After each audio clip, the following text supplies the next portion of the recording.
Hey guys, tonight we are going to get you a new job. Forget your spreadsheets, your customer service goals, or your half-minus finished term papers. We're wiping the slate clean and taking on a career so wonderfully obscure, so profoundly quiet, that it makes working from home look like a rock concert. We're heading back to the 19th century to become an Australian lighthouse keeper. Now, I'll be honest, the pay isn't great. The social life is, well, it's mostly seagulls, and the chances of you going a little bit loopy from the solitude are, let's just say, historically significant. So, before you get comfortable, take a moment to like the video and subscribe, but only if you genuinely enjoy what I do here. Your support means the world, even from a remote, wing-minus swept rock in the middle of the Bass Strait. Let me know in the comments where you're listening from and what time it is for you. It's always a quiet thrill to see how far these stories travel. Now, dim the lights, maybe turn on a fan for that soft background hum, and let's ease into tonight's journey together. It all starts here, on the docks of Melbourne, sometime in the latter half of the 1800 seconds. The air doesn't smell clean. It's a thick, grimy soup of coal smoke from the steamships.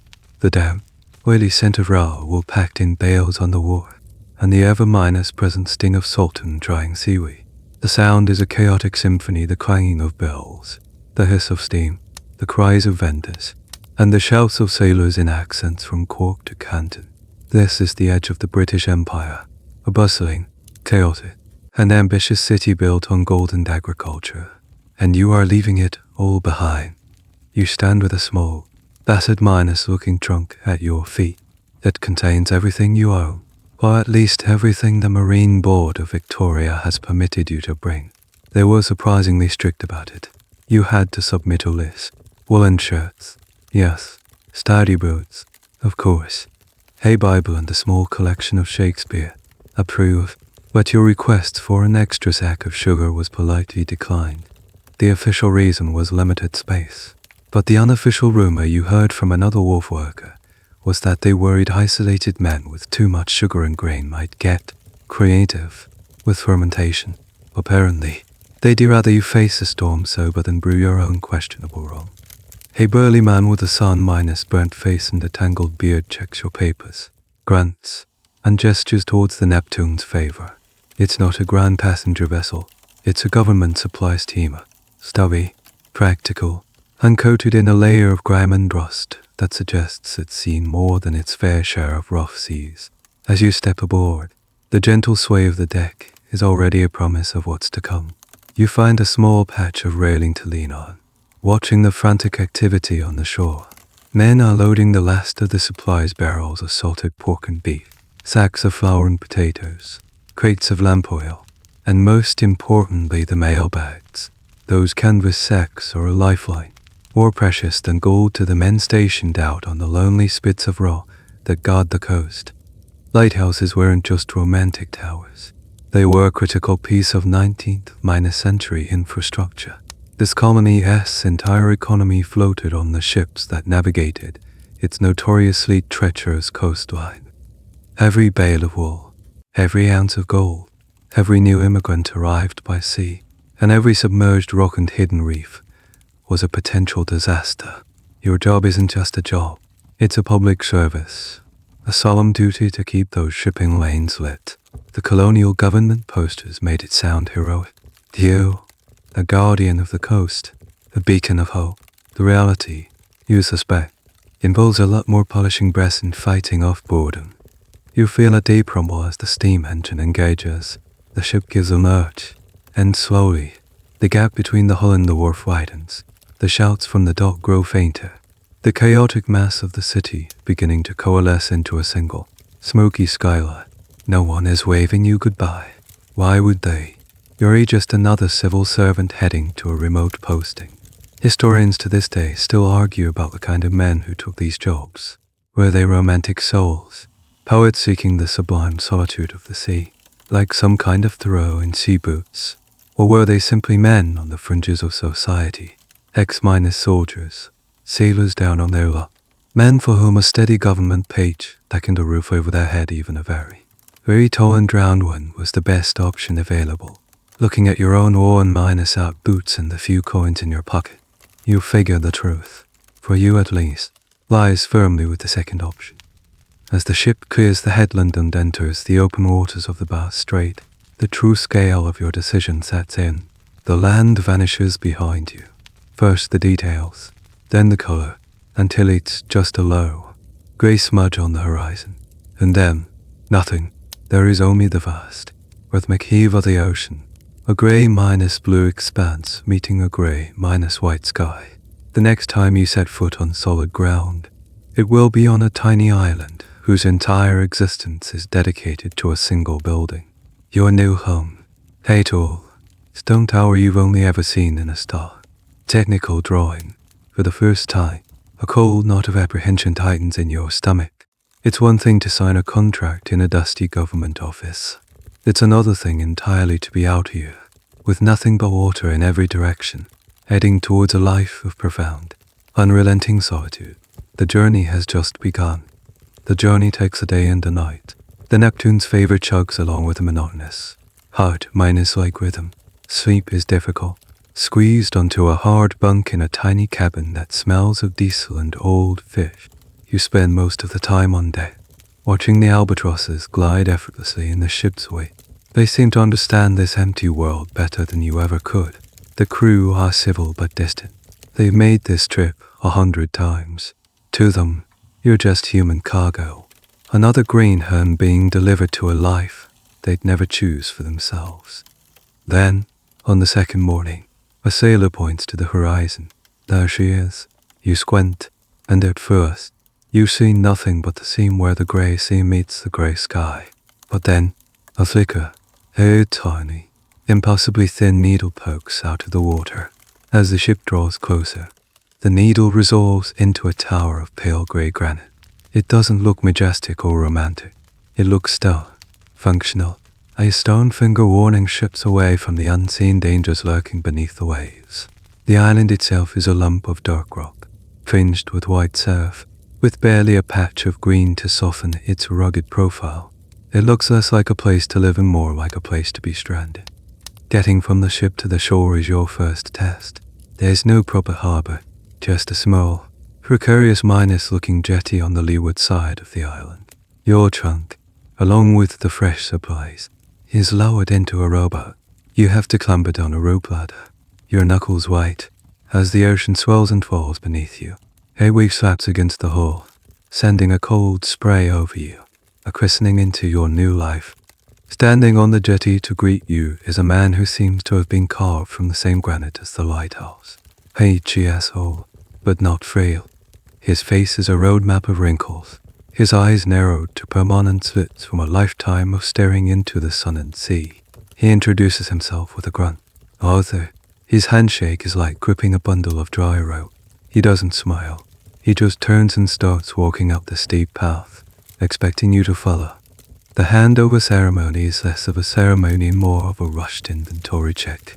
Arthur leads you into the keeper's cottage, a small, solid stone building connected to the base of the tower. Inside, it's sparse and meticulously tidy. A table, 2 chairs, a small iron stove, a bookshelf with about a dozen faded books. Everything is government issue, from the tin plates to the coarse wool blanket on the bunk. This is not a home. It's a barracks for an army of one. Arthur points to a large, leather minus-bound volume on the table. The logbook. The Queen's eyes are on this book. This is a core part of your official duties. Every day, you must record the weather, wind direction, sea conditions, ship sight, and any unusual occurrences. Your handwriting must be neat, the language formal, no poetry. He says, I'm your trunk as if he can see the Shakespeare inside. Just the facts. Then come the other rules, the ones not in the official manual. Rule 1, he says, tapping a grimy finger on the stovetop. You clean this every 2 weeks. No matter what the book says. If you don't, it'll smoke you out in a gale. Book says monthly. The book was written by a man in an office. He takes you to the small larder. Salt your own pork from the barrel. The pre-salted stuff they send is for emergencies. Tastes like a leather boot. His tour is full of this kind of hard -1. Practical wisdom. He shows you how to tell the real weather from a fool's calm by the way the seaweed smells on the rocks. He points out which of the noisy gulls is the bully that will try to steal anything left unattended for more than 30 seconds. Then he says, without a hint of jest, never whistle at night. Brings no end. It's an old sailor's superstition, out of place in this world of gears and official regulations, but he says it with such conviction you find yourself nodding. The strangest piece of advice comes when he hands you a small pot of what looks like lull. This is for the exterior brass. The official polish is useless in the salt spray. Mut on fat, rub it on thin, let the sun warm it, then buff it off. It's the only thing that works. You look at the tub of greasy off-white substance and then at the gleaming brass vents on the outside of the lantern room. It seems absurd. This strange folk remedy highlights a question that maritime historians still debate: how much did the keepers actually follow the stringent, centrally issued regulations? The official logs present a picture of perfect adherence of the empire's will being done on its furthest shores, but it was men like Arthur, with their private, unwritten rulebooks of unfattened superstition, who actually kept the lights shining. While this brief, intense education is happening, the crew has been busy, swapping your new supplies for Arthur's meager belongings. When it's done, there are no long goodbyes. Arthur picks up his own small trunk, claps you once on the shoulder, a surprisingly solid impact, and says, "Keep Hurlet, son." That's it. He doesn't look back at the lighthouse. Not once. He just walks down the path, gets in the rowboat, and is gone. You stand at the door of your new home, watching the rowboat reach the steamer. You watch as the anchor is raised and the ship's engine coughs to life, sending a plume of dark smoke into the sky. You watch until it is just a speck, and then nothing. And then, for the first time, you hear it. The silence. It's not a true silence. It's the sound of the wind curling around the tower, the endless hushing roar of the waves on the rocks below. That the human world, the world of engines and voices, is gone. You are completely, utterly, and terrifyingly alone. The sun is beginning to dip towards the horizon. Soon, you will have to climb that tower and face your first night. As dusk begins to settle, painting the undersides of the clouds in shades of soft purple and bruised orange, you know you can't procrastinate any longer. The moment has arrived. You take a deep breath, the cold, salty air filling your lungs, and push open the heavy iron door at the base of the tower. Inside, the air is still and smells faintly of whale oil, brass polish, and stone. A spiral staircase, made of cast iron, snakes its way up the interior wall, disappearing into the gloom above. Each step you take rings with a metallic echo, announcing your presence to the empty space. The sound is startlingly loud in the quiet. Round and round you go, past the small landings where spare wicks, oil cans, and cleaning cloths are stored in neat recesses in the thick stone wall. It's like climbing up the inside of a giant seashore. The sound of the ocean a constant, muffled companion on the other side of the granite. You feel a sense of vertigo, not just from the height, but from the weight of the moment. For generations, men have climbed these same stairs, night after night, to perform this single, vital task. You're now part of that lineage, a link in an unbroken chain of vigilance. It's a surprisingly profound thought for a job you took mostly for the steady pay. Finally, you reach the top and emerge into the service room, a small circular chamber directly beneath the lantern. Here, the machinery lies. It's a world of polished brass and heavy iron, dominated by a large clockwork mechanism. Gears, weights, and cables fill the space. A beautiful and complex piece of 19th-century engineering designed for one purpose: to make the light turn. You don't have to wind it yet. Arthur, in his last act of duty, had left it fully wound. A final, small ladder takes you up into the heart of it all, the lantern room. You push open the hatch and enter a cathedral of glass. The entire room is a cage of iron and glass panels, offering a breathtaking 360-degree view of your world. The sea stretches to infinity in every direction. The sky reveals, darkening dome above you. You can feel the wind press against the glass. Hear it slow moan. This is your office, your pulpit, your crow's nest.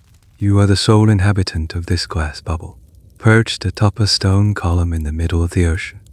And in the center of the room, on a massive pedestal, sits the beast, the lamp. It's not the simple, romantic flicker of a candle you might imagine. It's a serious piece of industrial equipment. A massive, multi-minus wick contraption, bigger than your head, sits inside a colossal housing of polished brass and glass.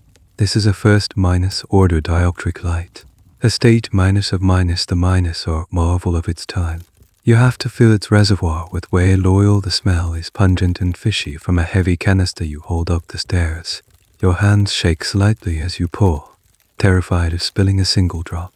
Spilled oil is a fire hazard, the ultimate nightmare in a place like this.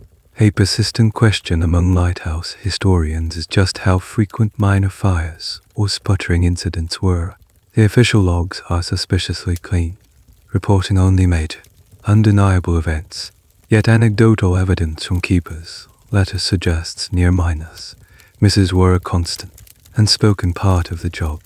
With the reservoir full, it's time to trim the wicks. Arthur had been obsessive about this. A perfectly trimmed wick meant a bright, clean, smokeless flame. An uneven one would smoke up the priceless lens and, worse, could crack the glass chimney from the uneven heat.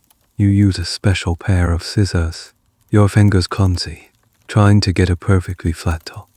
The sun has now completely disappeared below the horizon. A deep, nautical twilight has fallen. The law is absolute. The light must be lit from sunset to sunrise. No excuses. Holding a long match, you reach in, your hand trembling. You strike it. The flare of the sulfur is startlingly bright. You touch it to the central wick. It catches, not with a puff, but with a soft woo empty. A gentle, yellow flame rises. You light the outer wicks from the first one, and suddenly, the lantern room is flooded with a warm, living light.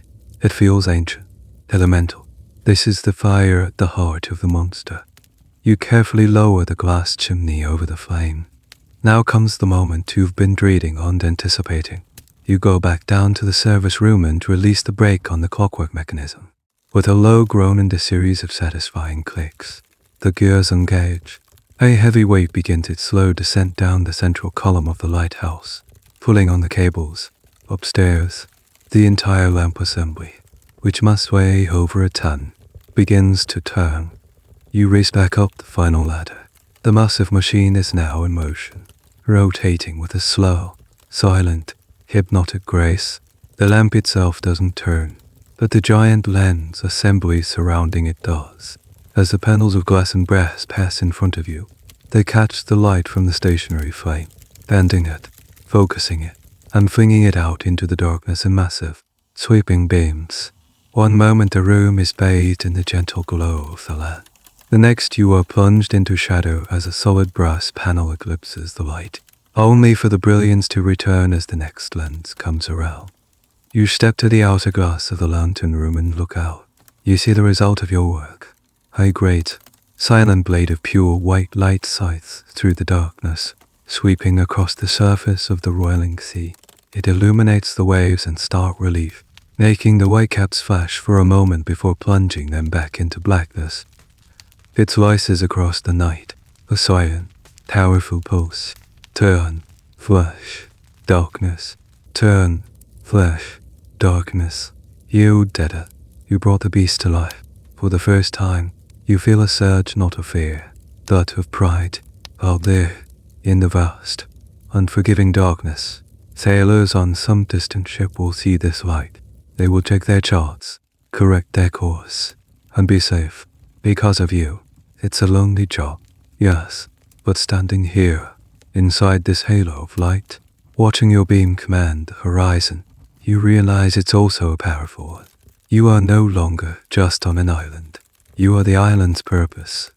And as the great light continues its silent, rhythmic dance, you settle in for your first long, lonely night.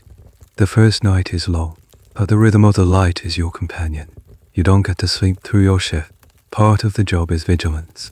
Every hour, you must go up to the lantern room to check the flame. Is it burning brightly? Is it smoking? Is the rotation speed correct? You make these hourly ascents, your footsteps echoing on the iron stairs, becoming a part of the tower's nocturnal pulse. Between checks, you sit at the small table in the cottage, the logbook open. You dip your pen and ink and record the time. The wind day steady westerly and the sea stayed moderate swell. As the sun finally rises, a smear of pale yellow on the eastern horizon, your duty to the flame ends. You climb the stairs one last time, your body aching with a weariness you've never known before. You extinguish the lamp, the sudden plunge into the grey morning light feeling abrupt and slightly sad. Then, you place a heavy cover over the lens apparatus, like tucking a giant to bed. After a few hours of fitful sleep, your real work begins. The light may be the star of the show, but its co-minus star, the thing that gives it its power, is the lens, and it is your job to keep it perfect. When you enter the lantern room in the daylight and remove the cover, you truly see it for the first time. The Fresnel lens is not just a big piece of glass, it's a masterpiece of optical engineering and artistry, invented by the Frenchman Augustin-Jean Fresnel in the 1820s. This was just an improvement on old lighthouse reflectors. It was a quantum leap. Your lens is a beehive of crystal, a barrel-shaped array of concentric glass rings and prisms, all cut and polished to mathematical perfection. It stands taller than you, a shimmering, intricate jewel. Each tiny prism, each curved section, has a specific purpose to capture every possible ray of light from the lamp at its center. Bend it, and focus it into that single, powerful, horizontal beam. Without the lens, the lamp is just a big, bright candle. With a lens, it's a piercing sort of light that can be seen for 20 nautical miles. But this beautiful, priceless object is your responsibility, and it gets dirty, even with the lamp burning clean. A fine film of soot, condensation, and salt haze builds up on the delicate glass. Your primary daily task, the ritual that will define your mornings, is to clean it. Arthur left you a specific kit of linen cloths, a chamois leather for polishing, and a small brush with fine, soft bristles for dusting the intricate brass framework that holds the glass. The process is meticulous, almost surgical. You start by dusting every crevice. Then, you breathe on a prism. The human breath, warm and moist, is the only cleaning agent allowed on the delicate surface and polish it gently with the linen cloth. Then you move to the next prism, and the next. You work your way around the entire enormous structure, inside and out. It's slow, repetitive, and requires absolute focus. If you were to drop a tool, or let a button on your sleeve scratch one of the prisms, it would be a disaster. A single deep scratch could refract the light incorrectly, creating a blind spot in the beam that could misguide a ship. It's like being the curator of a single, impossibly fragile exhibit in a museum where a mistake could have fatal consequences. As you polish, you get to know the lens intimately. You notice the tiny, unique imperfections, a small bubble in the glass from when it was cast in a factory in Paris, a slight discoloration on one of the brass fittings. You begin to feel a strange affection for this inanimate object. It's the most complex thing in your world, and, in a way, the most beautiful. One of the more peculiar pieces of knowledge about these lenses is their surprising vulnerability to a very specific threat: birds. On foggy nights, migrating birds, disoriented and drawn to the light, would sometimes fly into the lantern glass at high speed. There are documented cases from the 19th century of lantern rooms being damaged, and in rare instances, the priceless Fresnel lenses themselves being cracked by the impact of a large seabird. Keepers often had to install wire mesh over the glass to prevent these avian assaults, turning their beautiful glass cathedrals into fortified cages. You spend nearly 2 hours in the warm, sunlit lantern room, lost in your work. You polish and buff, and the glass seems to come alive under your hands, throwing rainbows around the room as the sun hits it. This is not the heroic, storm-drenched image of a keeper you had in your mind. This is the reality: the patient, careful, almost meditative work of a housemaid tending to a crystal palace. Academics have often debated the psychological profile of the ideal lighthouse keeper. Was it brute strength and courage for weathering storms? Or was it an obsessive, almost neurotic attention to detail? A personality trait better suited to this kind of painstaking, repetitive labor. Standing here, with your chummers and your dust brush, you suspect the latter is far more important. When you finish, the lens is breathtaking. It gleams and sparkles, capturing and amplifying the daylight. The passive promise of the power it will unleash at nightfall. You feel a deep sense of satisfaction. It's a tangible result of your labor. The world outside your small island is chaotic and unpredictable. But in this glass room, you can create a small bubble of absolute perfection. You put the cover back on, protecting your handiwork from the day's dust. Downstairs, the rest of the day stretches before you, a blank canvas of time to be filled. But the most important job is done. The heart of the lighthouse is clean. The jewel is polished. It's ready for another night's performance. And this slow, unchanging daily ritual will become the anchor of your life, a point of stability in a world of endless water and sky. With the lens cleaned and protected, the second major mechanical system of the lighthouse demands your attention: the clockwork drive. If the lens is the lighthouse's heart, this is its metabolism, the system that dictates its rhythm and character. Your light has a specific character or signature. For example, one flash every 15 seconds. This is how sailors identify which lighthouse they're seeing. Getting that timing wrong is as dangerous as the light not working at all. A ship's captain, misidentifying your light for another one 50 miles down the coast, could plot a course straight into a reef. The entire system is powered by gravity. You walk to the corner of the service room and look at the heavy iron handle of a winch set into the wall. This is your gem, your nemesis, and your daily chore all in one. You spit on your hands, grab the handle, and begin to crank. It's brutally heavy work.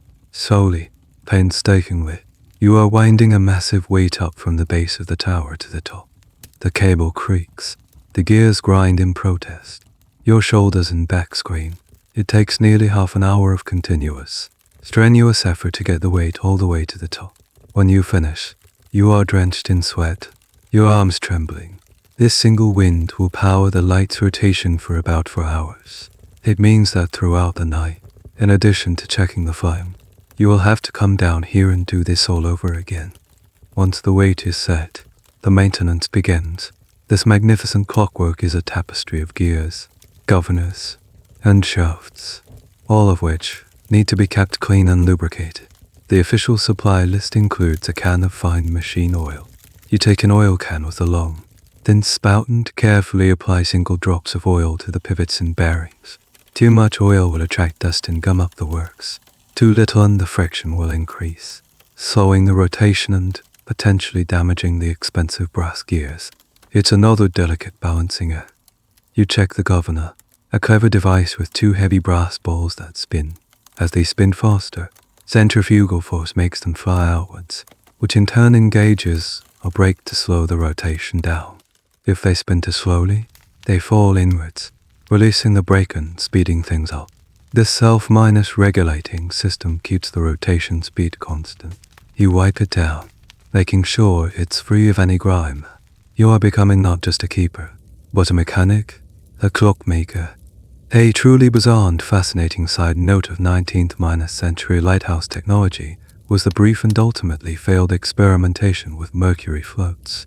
For some massive first-order lenses, the entire multi-ton apparatus was floated in a huge circular vat of liquid mercury.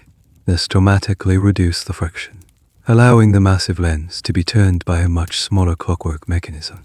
However, the obvious dangers of having a giant open tub of toxic mercury sloshing around at the top of a tower, especially during a storm, led to this innovation being, wisely, quite rare. The ongoing debate among historians of technology is whether the mechanical benefits ever truly outweighed the lethal risks to the keepers who had to maintain it. Your system, thankfully, is a more conventional one, relying on rollers and bearings, which only require your sweat, not your slow poisoning. The job instills in you a deep respect for the physicality of the pre-minus electric world. Today, a small electric motor, no bigger than a shoebox, could turn this entire lens assembly with quiet, maintenance minus free efficiency. But in your time, it requires this hulking beast of iron and brass, powered by your own muscles. It gives you a direct, tangible connection to the machine. You feel its workings in your aching back and greasy hands. When the light turns, you know it turns because you hoist it that way. You spend the rest of the morning cleaning the mechanism. You wipe down each gear tooth with an oily rag. You check the tension on the cables. You become intimately familiar with every single sound it makes. The soft whirring of the gears, the gentle click of the escapement, the low groan of the cable under tension. These sounds become part of the tower's language, and you learn to listen for any deviation from the norm. A new squeak, a slight grinding sound. These are symptoms of a problem that you, and you alone, must diagnose and fix.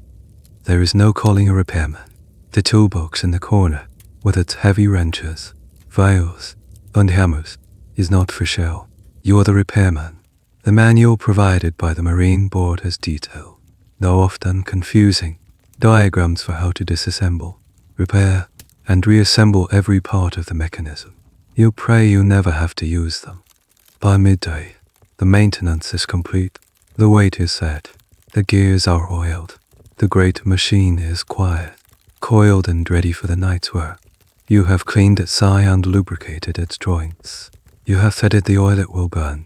You have provided the muscle to give it motion. The entire, massive, semi-minus living entity of the Lighthouse is now entirely dependent on you. As you head back down the spiral stairs to the cottage to make yourself some lunch, the weight of that responsibility feels heavier than the winch handle you were just cranking. The safety of unknown lives, the reputation of the colony, the steady turning of this massive clock, it all rests on your tired shoulders. For the first few weeks, the weather is your gentle landlord. The days are sunny and mild. The nights clear and filled with a density of stars you've never seen before, unsullied by city lights. You fall into a routine that is punishing but predictable. Light the lamp, wind the clockwork, check the flame, clean the lens, maintain the machinery, record the law. Your world shrinks to the size of this rock, and its rhythm is dictated by the sun and the steady 15-second flash of your light. You start to feel a sense of mastery, of competence. You've tamed the beast in the tower. Then, the ocean decides to remind you who is really in charge. It starts subtly. The sky, which has been a brilliant, endless blue, develops a high, thin veneer of white cloud. The sea, which has been placid, takes on a deeper, steel-grey color and a long, slow, oily swell that seems to come from nowhere. The air loses its crispness and becomes heavy, humid. The gulls, usually raucous and squabbling, become quiet and circle low over the island, some finding shelter in the lee of the cottage. Arthur's words echo in your head. The sea tells you its plans long before the sky does. By afternoon, the wind begins to pick up, not in gusts, but as a solid, building pressure. The pleasant sighing sound it usually makes around the tower deepens into a low, mournful note. You do your afternoon checks with a new sense of urgency. You make sure the shutters on the cottage windows are securely latched. You double-check the seal on the door. You bring the emergency water bucket inside, just in case. As you climb the tower to light the lamp at sunset, the wind is already a physical force, pushing against you, trying to steal your breath. The view from the lantern room is terrifying and sublime. The horizon has vanished, consumed by a bruised, minus-looking bank of clouds.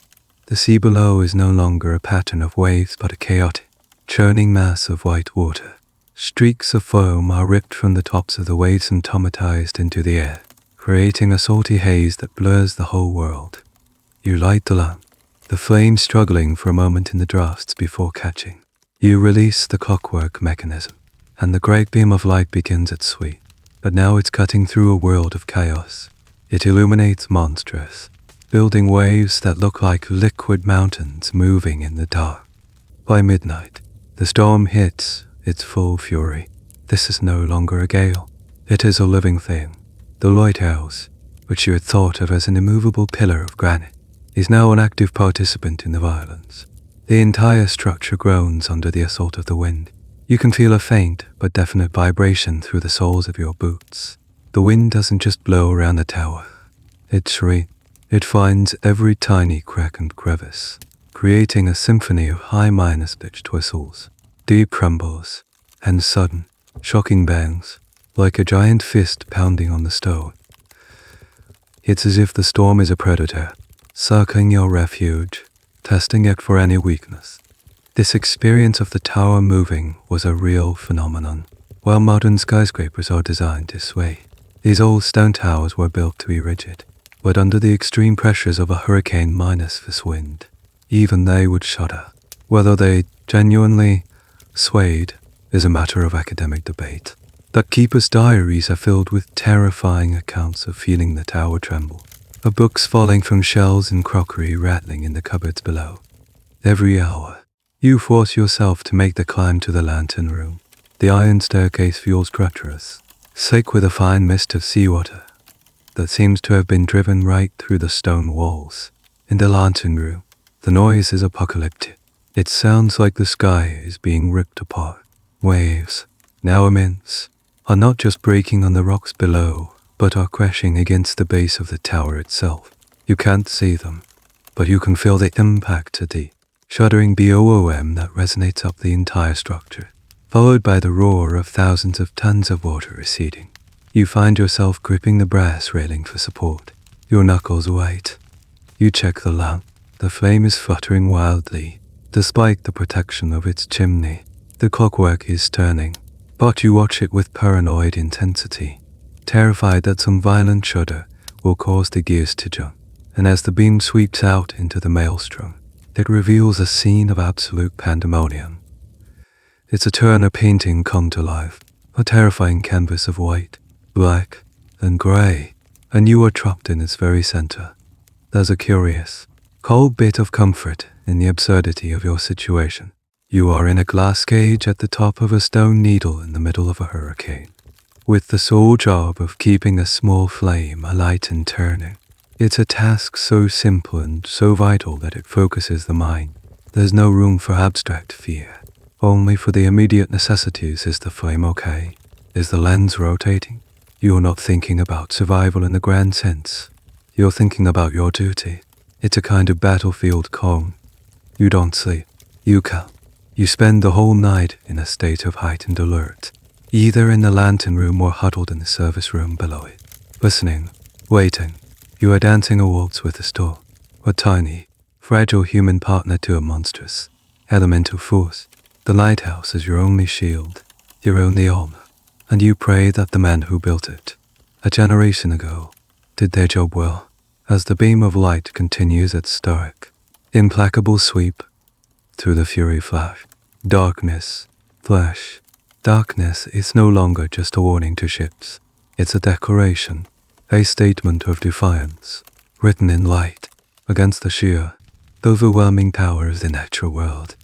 The storm rages for 2 full days. Sleep comes in brief, exhausted snatches, huddled in a chair in the cottage, your mind never fully shutting down. The constant, thunderous noise becomes the new silence. When the storm finally breaks, it does so with a surprising swiftness. The wind eases, the torrential rain thins to a drizzle, and patches of watery blue sky appear. The silence that descends is deafening, punctuated only by the roar of the massive, exhausted swell that continues to pummel the island shores. Your first daylight task is a damage assessment. The cottage is intact, a testament to its sturdy stone construction, but the island itself looks like it's been scrubbed clean. The small patch of scraggly grass you'd been nurturing is gone, stripped away by the wind and waves. The jetty where you first landed has been smashed to pieces, its timbers scattered along the rocks like broken matchsticks. Any chance of a supply ship arriving soon is gone.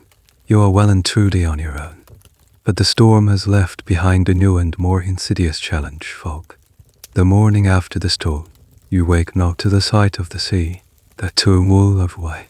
A thick, wet, clammy fog has settled over the island, so dense you can't see more than 10 feet from the cottage door. The world has been erased. This is a different kind of threat. On a clear night, your powerful light can be seen for miles. But even the magnificent Fresnel lens is useless against a dense fog bank. Its light is scattered and absorbed, reduced to a faint, ghostly glow that a ship's lookout might not see until it's too late. This is when you must use the lighthouse's other voice, the foghorn. Your lighthouse is equipped with what was, for its time, a fairly standard fog signal, a compressed air horn. This means another piece of machinery to master. In a small shed next to the cottage is a diesel engine connected to an air compressor. Getting it started is a noisy, dirty, and deeply physical task. You have to hand-minus crank the heavy flywheel, your whole body straining, until the engine sputters to life with a cough of black smoke and a deafening roar that fills this small shed. It's a stark contrast to the elegant silence of the clockwork drive. This is brute force. Once the compressor has filled a large tank with pressurized air, you can operate the horn. A large lever in the service room of the tower controls the valve. Your station signal is one long blast every 60 seconds. You pull the lever. For a second, nothing happens. Then, a sound erupts from the roof of the tower that is so profound, so deeply unguttural, loud. It feels like it's shaking your bones. It's a mournful, just minus rattling M-O-O-A-N that blasts out into the white abyss. It's the sound of a great beast in pain. You can't hear the ocean anymore. You can't hear the wind. You can only hear the horn, and feel its vibration in the stone beneath your feet. You have to sound the horn for as long as the fog persists. This could be hours. It could be days. The engine needs to be constantly fed with diesel. Its levels checked. Its operation monitored. It's exhausting, noisy, and stressful work. During the long, monotonous hours of fog duty, a strange sort of sensory deprivation sets in. You see nothing but white. You hear nothing but the periodic, so minus shaking blast of the horn. Your mind starts to play tricks on you. In the swirling mist, you start to see shapes that aren't there. A rock momentarily looks like a capsized boat. A swirl of fog briefly takes on the form of a ship's mast. This leads to one of the most persistent genres of lighthouse folklore, the ghost ship. Tales abound among mariners and keepers of spectral vessels, seen gliding silently through the fog. From the famous Flying Dutchman to local wrecks said to haunt the waters where they set. Were these genuine supernatural encounters? Or were they, as historians and psychologists now generally agree, a product of extreme fatigue, sensory deprivation, and the power of suggestion in a mind desperate for any kind of stimulus? Standing at the window, staring into the blank nothingness, you can certainly understand how the line between reality and delusion could begin to blur. A little minus known aspect of these early fog signals was their unreliability, not just mechanically, but acoustically. The science of how sound travels through fog was poorly understood. Sometimes, due to bizarre atmospheric effects like temperature inversions, a foghorn that was deafeningly loud on the island could be completely inaudible a mile or two out at sea, creating silent zones where ships were most vulnerable. Keepers would sometimes receive official complaints from shipping companies claiming their horn wasn't being sounded, even when the keeper had been running it non-stop for days. A frustrating and maddening experience for the isolated men. For 3 days, the fog holds you in its damp, white prison. Your life is measured in engine noise and horn blasts.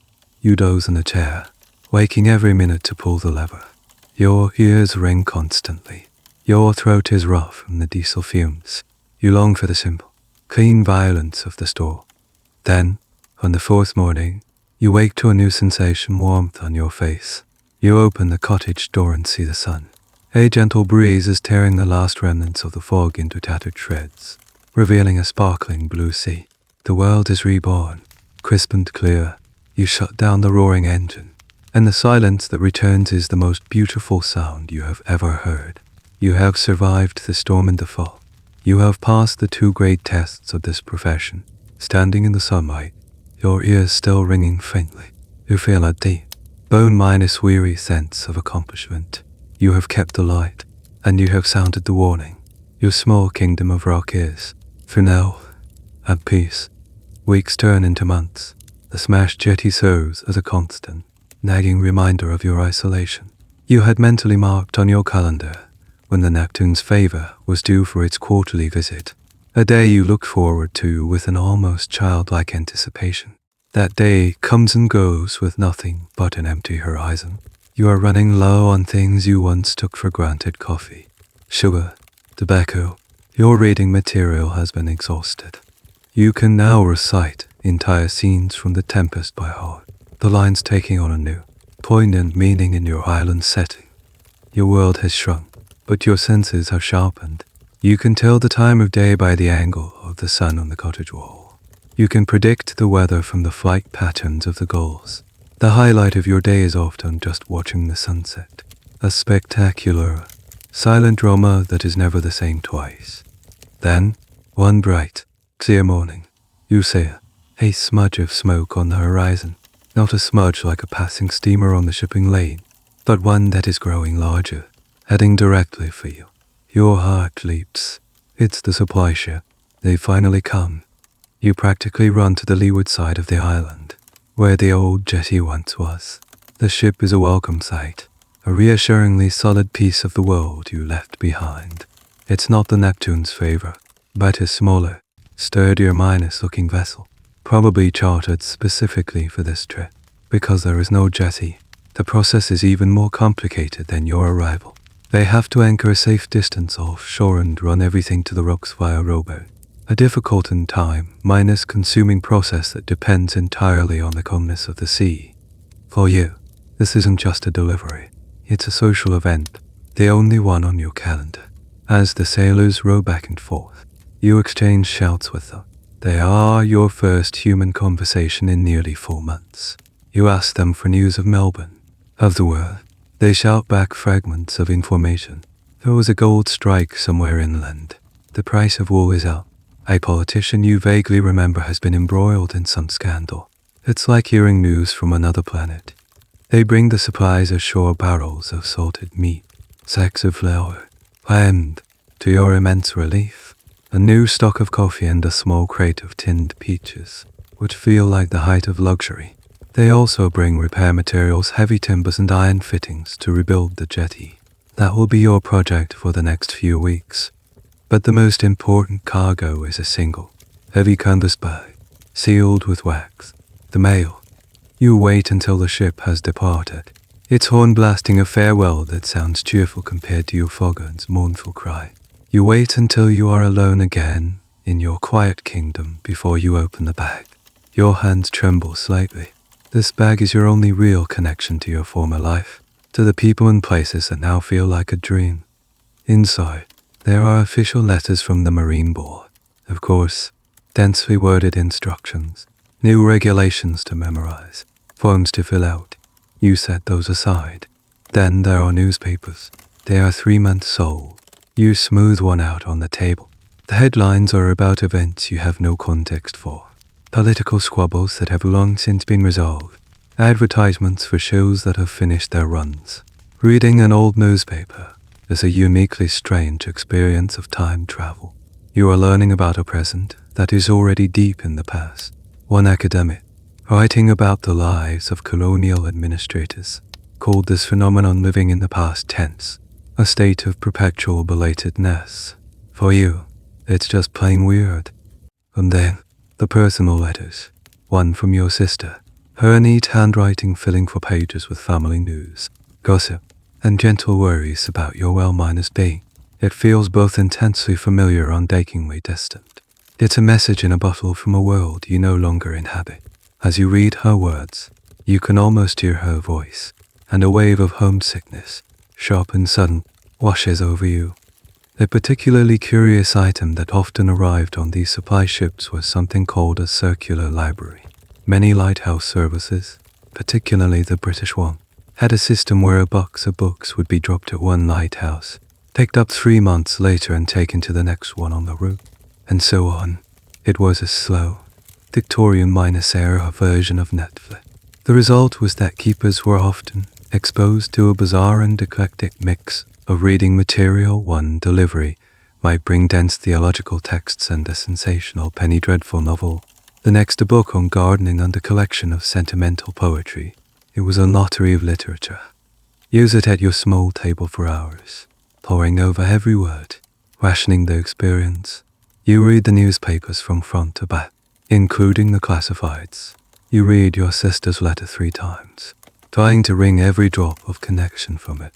This brief injection from the outside world has to last you another 3 months, maybe more. When you're finally done, the sun is setting, and it's time to light the lamp. As you climb the spiral stairs, you feel different. The crushing weight of absolute solitude has been lifted, just slightly. The ship, the sailors' voices, the letters, the old news, they have recalibrated you. They have reminded you that another world exists beyond your horizon. Tonight, as a great beam of light sweeps across the dark water, you don't feel quite as alone. The light itself feels different, less like a lonely act of defiance and more like a conversation. It's your reply to the world, a steady, rhythmic, silent message sent out into the darkness. I am still here. All is well. The ship is gone, but the connection it brought remains, a faint, warm ember glowing in the hearth of your solitude. And for tonight, that is enough. The joy of fresh supplies quickly gives way to the monotonous reality of your diet. The tinned peaches are gone in 3 days, a sugary, soapy memory. Now you are left with the staples flour, potatoes, dried beans, and the ever-minus-present barrel of salted meat. Your life is a study in the color brown. Brown bread, brown beans, brown meat. You learn that creativity in the kitchen isn't about fancy ingredients. It's about staving off the crushing boredom of eating the same thing every single day. You become an expert in the many permutations of flour and water. You bake dense, heavy bread on a small iron stove. You make hardtack, a simple, unleavened biscuit that can last for months and could, if necessary, be used as a building material. You try making a kind of pancake, but without eggs or fresh milk. It's a gluey, unsatisfying affair.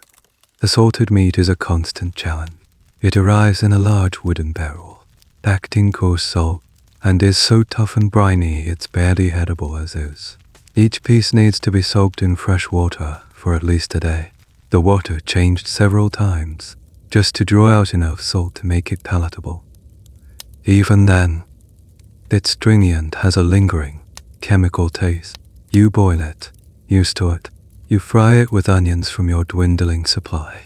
No matter what you do, it always tastes, fundamentally, of salt and preservation. This reliance on preserved foods was the cause of significant health problems for isolated men. Scurvy, caused by a lack of vitamin C, was a constant risk, while naval ships were starting to understand the importance of limes and citrus. The memo hadn't necessarily reached the logistical departments of colonial lighthouse boards. Keepers often suffered from lethargy, joint pain, and dental problems, symptoms they would have just accepted as part of the job's hardship. This constant, bland diet fuels a new obsession in your garden. The idea seems ludicrous. Your island is mostly granite rock, blasted by salt-laden winds, but you find a small, relatively sheltered depression on the leeward side of the cottage, not much bigger than your kitchen table. It's filled with sand and broken shells, but it's a start. You become a man possessed. For weeks, every spare moment is dedicated to your patch of dirt. You haul buckets of seaweed up from the shoreline, hoping the decaying kelp will add some nutrients to the soil. This was a common practice, known as lazy bed cultivation in parts of Scotland and Ireland, and was surprisingly effective. You carefully guard the droppings from the seagull's guano, which you know is a powerful fertilizer, creating a small, pungent compost pile.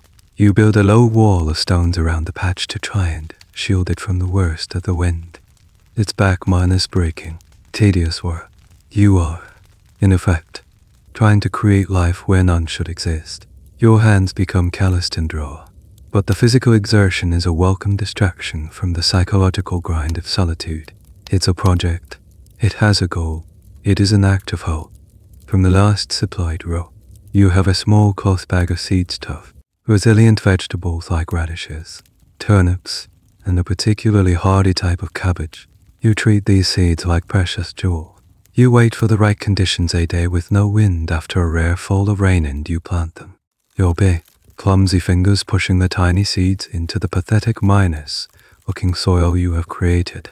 Then comes the waiting. You tend to your little garden with the same obsessive care you give the Fresnel lens. You water it with your strictly rationed fresh water. You pull out the stubborn, salt-resistant weeds that try to invade. You shoo away the curious gulls. For a long time, nothing happens. You start to think it was a fool's errand, a waste of time and precious water. You feel a pang of despair. It's one thing for your world to be lonely. It's another for it to be so stubbornly barren. And then one morning, you see it, a tiny spear of green, no bigger than your fingernail, pushing its way through the soil. You drop to your knees and stare at it, a miraculous, impossible splash of color in your world of grey rock and blue sea. It's a radish sprout. In the following days, more appear. Soon, your small patch is dotted with fragile green shoots. The feeling this gives you is ridiculously, disproportionately joyful. It's a primal, profound satisfaction. You didn't just plant a seed. You defied the island. You asserted life against the odds. This tiny patch of green becomes the focal point of your existence. It represents everything your life here is not. It is new. It is growing. It is changing. Weeks later, you pull your first harvest, a single, small, slightly malformed radish. You wash it carefully and eat it raw. The crunch is electrifying. The taste is explosive, peppery, sure, and, most importantly, fresh. It's the most delicious thing you have ever eaten. It tastes of victory. Historians often focus on the grand narratives of lighthouses, the shipwrecks, the storms, the technology, but the small, quiet stories of survival, like the dogged pursuit of a patch of scraggly vegetables on a barren rock, are just as important. They speak to the human need to nurture, to create, and to impose a small measure of order in life onto a hostile environment. Your little garden is more than just a source of food. It's a defiant act of cultivation, a testament to your refusal to be ground down by the salt, the solitude, and the endless, monotonous diet of a man at the edge of the world. The days tick by, marked only by the rising and setting of the sun and the meticulous entries in your logbook. The routine, which once felt like a comforting anchor, is starting to feel like the bars of a cage. The solitude, which you initially embraced as peaceful, now has a different texture. It's heavier. It presses in on you, especially during the long, quiet daylight hours when the great machine in the tower is sleeping. You start talking to yourself. At first, it's just muttering under your breath as you work. Right, time to polish the brush, or that blasted gull is back again. But soon, you're having full-blown conversations. You argue with yourself about whether to have beans or potatoes for dinner. You give a running commentary to the empty room as you read an old newspaper. You are not just the speaker but also the audience. It's a way to fill the crushing silence, to hear a human voice, even if it's your own. This is the beginning of the slide, the creeping dread that haunted all isolated professionals of the era, from shepherds to polar explorers, the fear of going mad. In your profession, it had a specific name: lighthouse madness or the screws. It was a well-known, if poorly understood, phenomenon. Stories were whispered among mariners, of keepers who simply walked into the sea, of men found raving and incoherent by supply ship crew, or of partners on -man stations who developed murderous hatreds for one another over the smallest of annoyances. The government was aware of the problem in its own detached, bureaucratic way. The rigorous screening of candidates, the strict rules and routines, the insistence on detailed logbooks, all of this was, in part, an attempt to impose an external structure on the keeper's mind to keep it from fraying. Whether this worked or simply added to the pressure is a subject of ongoing psychological and historical debate. The thinking was that a mind occupied with constant, repetitive tasks would have no time for melancholic introspection. You find yourself becoming obsessed with tiny, insignificant things. A small crack in the plaster of the cottage wall becomes a source of endless fascination. You trace its shape, imagining it as a map of a river system. You spend an entire afternoon watching an ant carry a breadcrumb across the floor, rooting for it as if it were a champion racehorse. Your sense of proportion is completely skewed. In a world with no external stimuli, the tiniest event becomes monumental. Your sleep becomes trouble. You have vivid, unsettling dreams. You dream of crowds, of the noise and bustle of Melbourne, or when you try to speak to someone, no sound comes out. You dream the lamp has gone out and you can hear a ship's horn blasting in the fog, getting closer and closer, but your legs are too heavy to climb the stairs. You wake up with your heart pounding, the dream minus fear clinging to you long after you've realized where you are. Was Lighthouse madness a real, distinct psychological condition? Most modern psychologists believe it was a unique illness, or rather a collection of stress minus induced psychological breakdowns, exacerbated by the unique conditions of the job: sleep deprivation due to night watches, social isolation, a monotonous diet, and the constant, low minus level stress of the immense responsibility. There was no one to talk to, no way to vent frustration or seek comfort. Every small anxiety, every fear, had nowhere to go but to circle endlessly inside your own skull. You try to fight it. You cling to your routine with a desperate ferocity. You polish brass that is already gleaming. You scrub floors that are already clean. You invent new tasks for reorganizing the larder, restacking the firewood, timing the rotation of the lens with your pocket watch over and over, hoping to find a minuscule, non-existent variation. You are trying to outrun your own mind. One of the more peculiar and perhaps apocryphal coping mechanisms you hear about in sailors' yarns is the dummy keeper. The story goes that some keepers, unable to bear the solitude, would fashion a crude mannequin out of old sacks and a broom handle, dress it in spare clothes, and sit it in the chair opposite them at dinner, carrying on long conversations with their silent companion. It's a haunting image, a testament to the fundamental human need for company. While concrete evidence for this is scarce, it speaks volumes about the perceived psychological dangers of the job. You stand at the window of the cottage, looking out at the vast, indifferent ocean, the same view, day after day. You are a single, tiny void of consciousness in an immense, empty landscape. The fear isn't that you will see a ghost ship or face another storm. The fear is that the vast emptiness outside will finally seep inside, eroding the boundaries of your own mind, until your thoughts become as vast, as empty, and as repetitive as the tide. You pick up your logbook and dip your pen in the ink. 10 o'clock. You write. Your handwriting tight and controlled. Wind south minus west. Light breeze. Sea calm. All is in order. You write the lie because you have to. Because if you can't keep order in the book, you fear you'll never keep it in your head. Just as you feel yourself sinking into the grey abyss of your own mind, the island offers you a lifeline. It doesn't come in the form of a ship or a letter, but in the small, unassuming lives that share your rocky kingdom.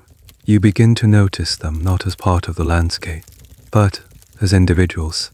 The gulls are the first you get to know. At first, they were just a noisy, squabbling mob of thieves, but now you start to recognize them. There's the general, a big, barrel-minus-chested gull with a chip beak and an imperious stare, who always gets the best spot on the cottage roof. There's Shifty, a smaller, quicker gull who has perfected the art of snatching a biscuit from the moment you turn your back. You find yourself speaking to them, not just at them. "All right, General, keeping an eye on things," you'll say as you walk past. You'll have to be quicker than that. Shifty. The gulls, of course, don't answer. They just stare back with their beady, intelligent eyes. But it doesn't matter. You've given them names, personalities. You've populated your world. Then there are the seals. On the far side of the island is a small, sheltered cove where a colony of them haul themselves out of the water to bask on the sun-minus-warmed rocks. You start spending your afternoons there, sitting on a high ledge, just watching them. You learn their society. You see the big, battle-minus-scarred bulls yearlessly guarding his harem. You watch the sleek, graceful females lolling in the sun, You laugh at the clumsy, playful pups, wrestling and sliding into the water. They are a constant, slow minus moving soap opera. Their barks and grunts become a familiar soundtrack to your days. They are entirely indifferent to your presence, which is, in its own way, a comfort. You are not their keeper or their god. You are just a quiet observer, a silent spectator to their blubber-why, simple lives. This connection with the local fauna was a vital survival mechanism for many keepers. Their diaries are full of detailed observations of wildlife. Some became amateur naturalists, their isolation leading to discoveries about bird migration or marine mammal behavior that were of genuine scientific value. The Royal Society in London occasionally received surprisingly detailed and astute papers on ornithology from men in the most remote posting, written on official government stationery. One day, you have a truly remarkable encounter. You're polishing the outer glass of the lantern room when you see a disturbance on the water. For real, not a ship. It's a series of great, misty plumes of spray shooting up into the air. Whales, a pod of southern right whales, migrating north.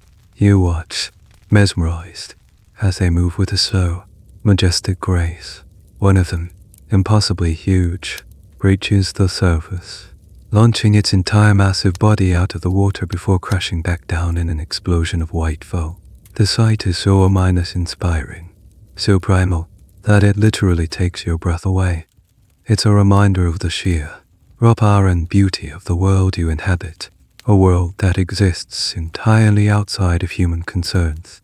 You feel not small and insignificant, but privileged to be the sole witness to this magnificent, silent parade. You even find friendship in the smallest of creatures. A tiny, grey spider builds a web in the corner of one of the cottage windows. You watch it work each night, a master architect creating its delicate, deadly trap. You name it. Of course, Augustine, after Monsieur Fresnel, the genius who designed your lens. When the supply ship's crew is rebuilding the jetty, one of them comments on the huge number of spiders. You learn a bizarre piece of trivia: some lighthouse keepers actively encourage spiders to build webs inside the lantern rooms. The logic was that the spiders would catch the flies and moths that were also drawn to the light, preventing them from battering against the lamp's hot chimney and cracking the glass. It's a strange, symbiotic relationship, the keeper providing shelter, the spider providing pest control. Whether it was officially sanctioned is doubtful, but it was a practical solution born of necessity. These creatures become your companions, your confidants. You tell the general about your dwindling coffee supply. You describe the plot of Othello to the basking seals. You explain the principles of the clockwork mechanism to Augustine the spider. It sounds like madness, and maybe it is, but it's a functional madness. It's a way of externalizing your thoughts, of giving them a shape and a direction outside the echo chamber of your own skull. Your non-human friends don't judge. They don't offer advice. They don't tell you to keep a stiff upper lip. They just exist. Their presence is a steady, reassuring constant. The gulls squabble, the seals bark, the whales pass by, the spider mends its web. Their lives are governed by rhythms as old and as dependable as the tides. By anchoring yourself to their world, you find a new way to anchor your own. They cannot cure your loneliness, but they make the solitude feel less like an empty room and more like a quiet, shared space. You are not entirely alone on your rock. You have a constituency, and in a strange way, you are their keeper, too. The mind, when starved of new information, begins to feed on itself. But when that proves insufficient, it starts to look for things to do. With your official duties taking up only a portion of your day and your amateur naturalist observations filling another, you still find yourself with vast, empty oceans of time. Boredom is not just a feeling, it's a physical presence, a heavy blanket that smothers thought and motivation. You realize you need a hobby, a project, something to occupy your hands and focus your mind. You try writing. You have your logbook for facts, but you also have a small, cheap notebook you brought with you. You attempt a diary, but you find you have nothing to report. Polish the lens, saw a seal, ate some beans. It feels pointless. You try writing poetry, inspired by the dramatic sea steps and the solitude. The results are, you have to admit, dreadful, full of clumsy rhymes and over the minus stop metaphors. Shakespeare, it turns out, is much harder than he looks. You give up, feeling slightly embarrassed even though no one will ever see it. Then you turn to your hands.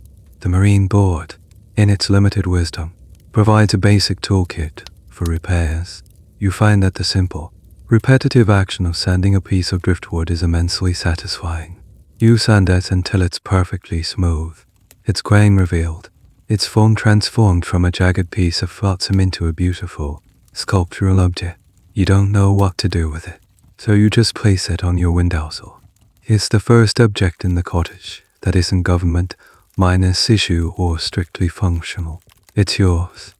The sparks an idea. The beaches of your island, after a storm, are littered with treasures, not gold and silver, but the detritus of the ocean and the shipping lanes.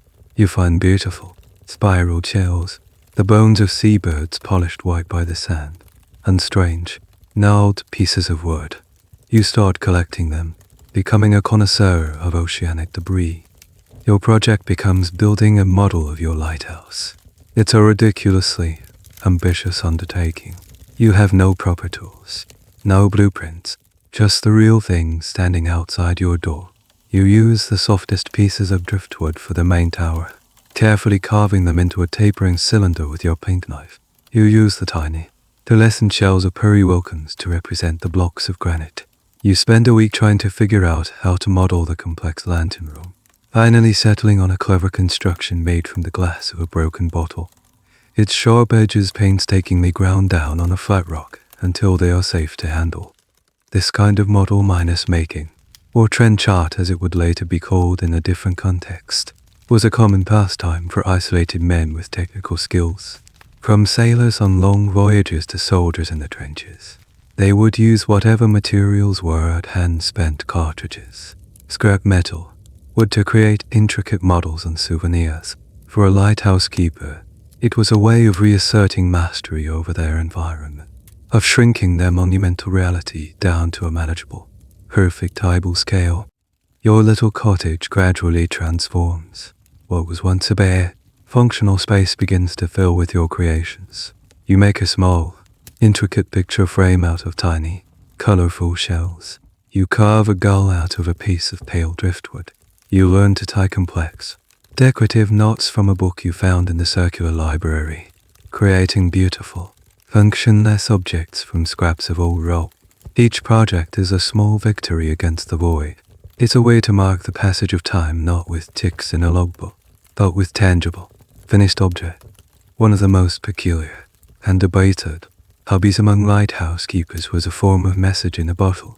While some would write letters, others would reputedly create a phantom ship minus a small, perfectly crafted model vessel. They would place a tiny, coded message or just their lighthouse's name inside, seal the hull with pitch, and release it into a promising offshore current during their supply delivery. The hope was that this tiny ghost ship would one day wash ashore in a distant land, England, America, perhaps even Asia. A silent, anonymous greeting from a low man on a rock. How often this actually happened is impossible to say, but the romantic idea of it persists in maritime lore. As you sit at your table in the evenings, hunched over your latest project, the world outside fades away. The wind can howl, the sea can roar, but your focus is narrowed to the tip of your knife, to the precise placement of a single, tiny shell. It is a form of meditation. The endless, looping thoughts of your lighthouse madness are silenced, replaced by the simple, straightforward problems of construction. How to make the railing, how to carve the door. You are not just passing the time, you are filling it. You are taking the emptiness of your days and pouring it into these strange, beautiful, useless objects. They are a testament not just to your boredom, but to your resilience.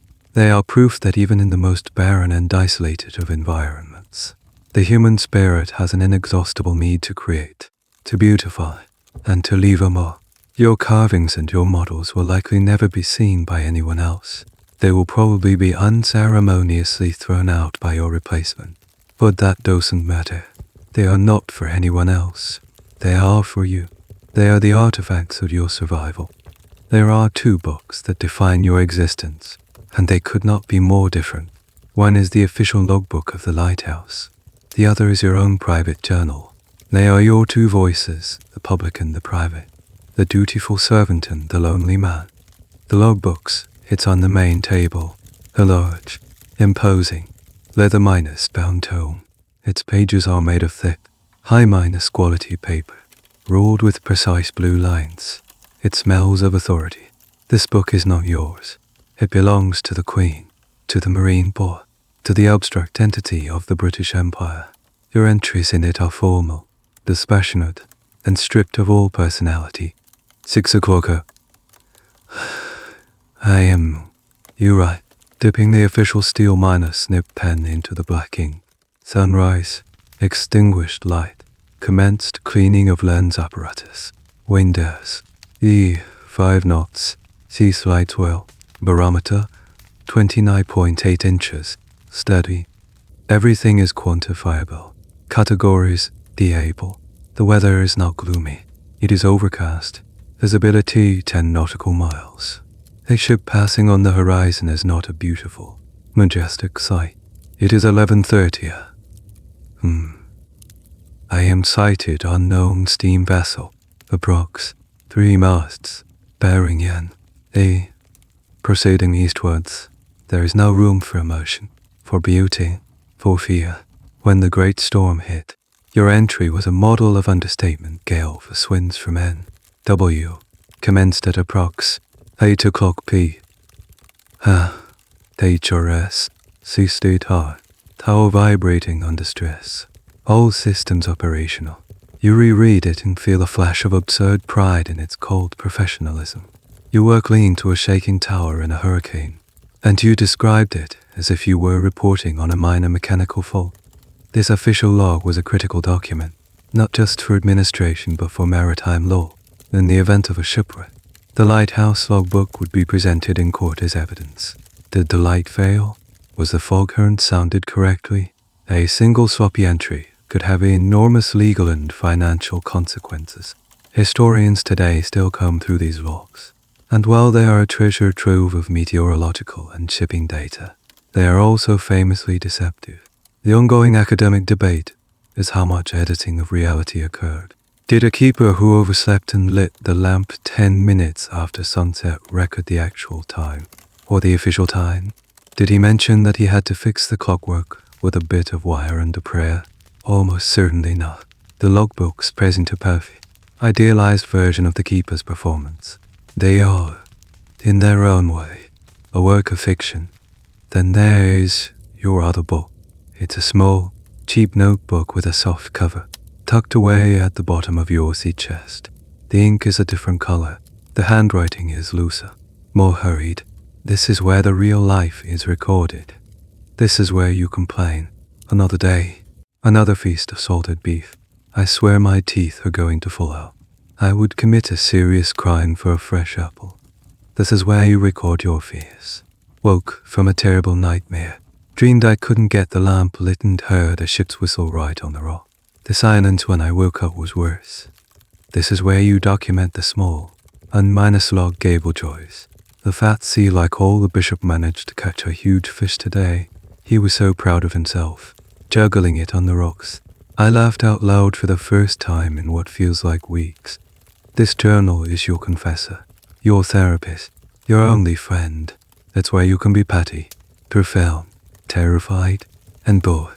You write about the general, the gull, stealing a biscuit. You write about how the light filtering through a particular prism in the late afternoon makes a perfect, tiny rainbow on the brass casing of the lamp. You write about your aching back and your profound sense of loneliness. One peculiar and sad fact is that many keepers' private diaries, if they were found by the authorities after they left their post, were destroyed. The Marine Board had little interest in preserving the unofficial, often critical, internal monologue of their employees. They wanted the clean, official record, not the messy reality. As a result, genuine, uncensored accounts from the common keeper are relatively rare. which makes each surviving one a precious historical document. Flipping between the two books is like experiencing a kind of cognitive dissonance. In the logbook, you are an automaton, a reliable cog in the great machine of empire. You are Keeper 7B, performing your duties as specified in Regulation 14, Section C. In your journal, you are just you, a man who is sometimes tired, sometimes scared, sometimes deeply moved by the sight of a whale breaching against the sunset. Your private journal is a defense against the crushing impersonality of your job. The logbook tries to turn you into a set of functions and observations. Your journal reminds you that you are a person. It is an act of quiet rebellion. It says that the important events of the day were not the barometric pressure on the wind speed, but the fact that you felt a moment of pure joy watching a bird, or a pang of deep sadness reading a letter from home.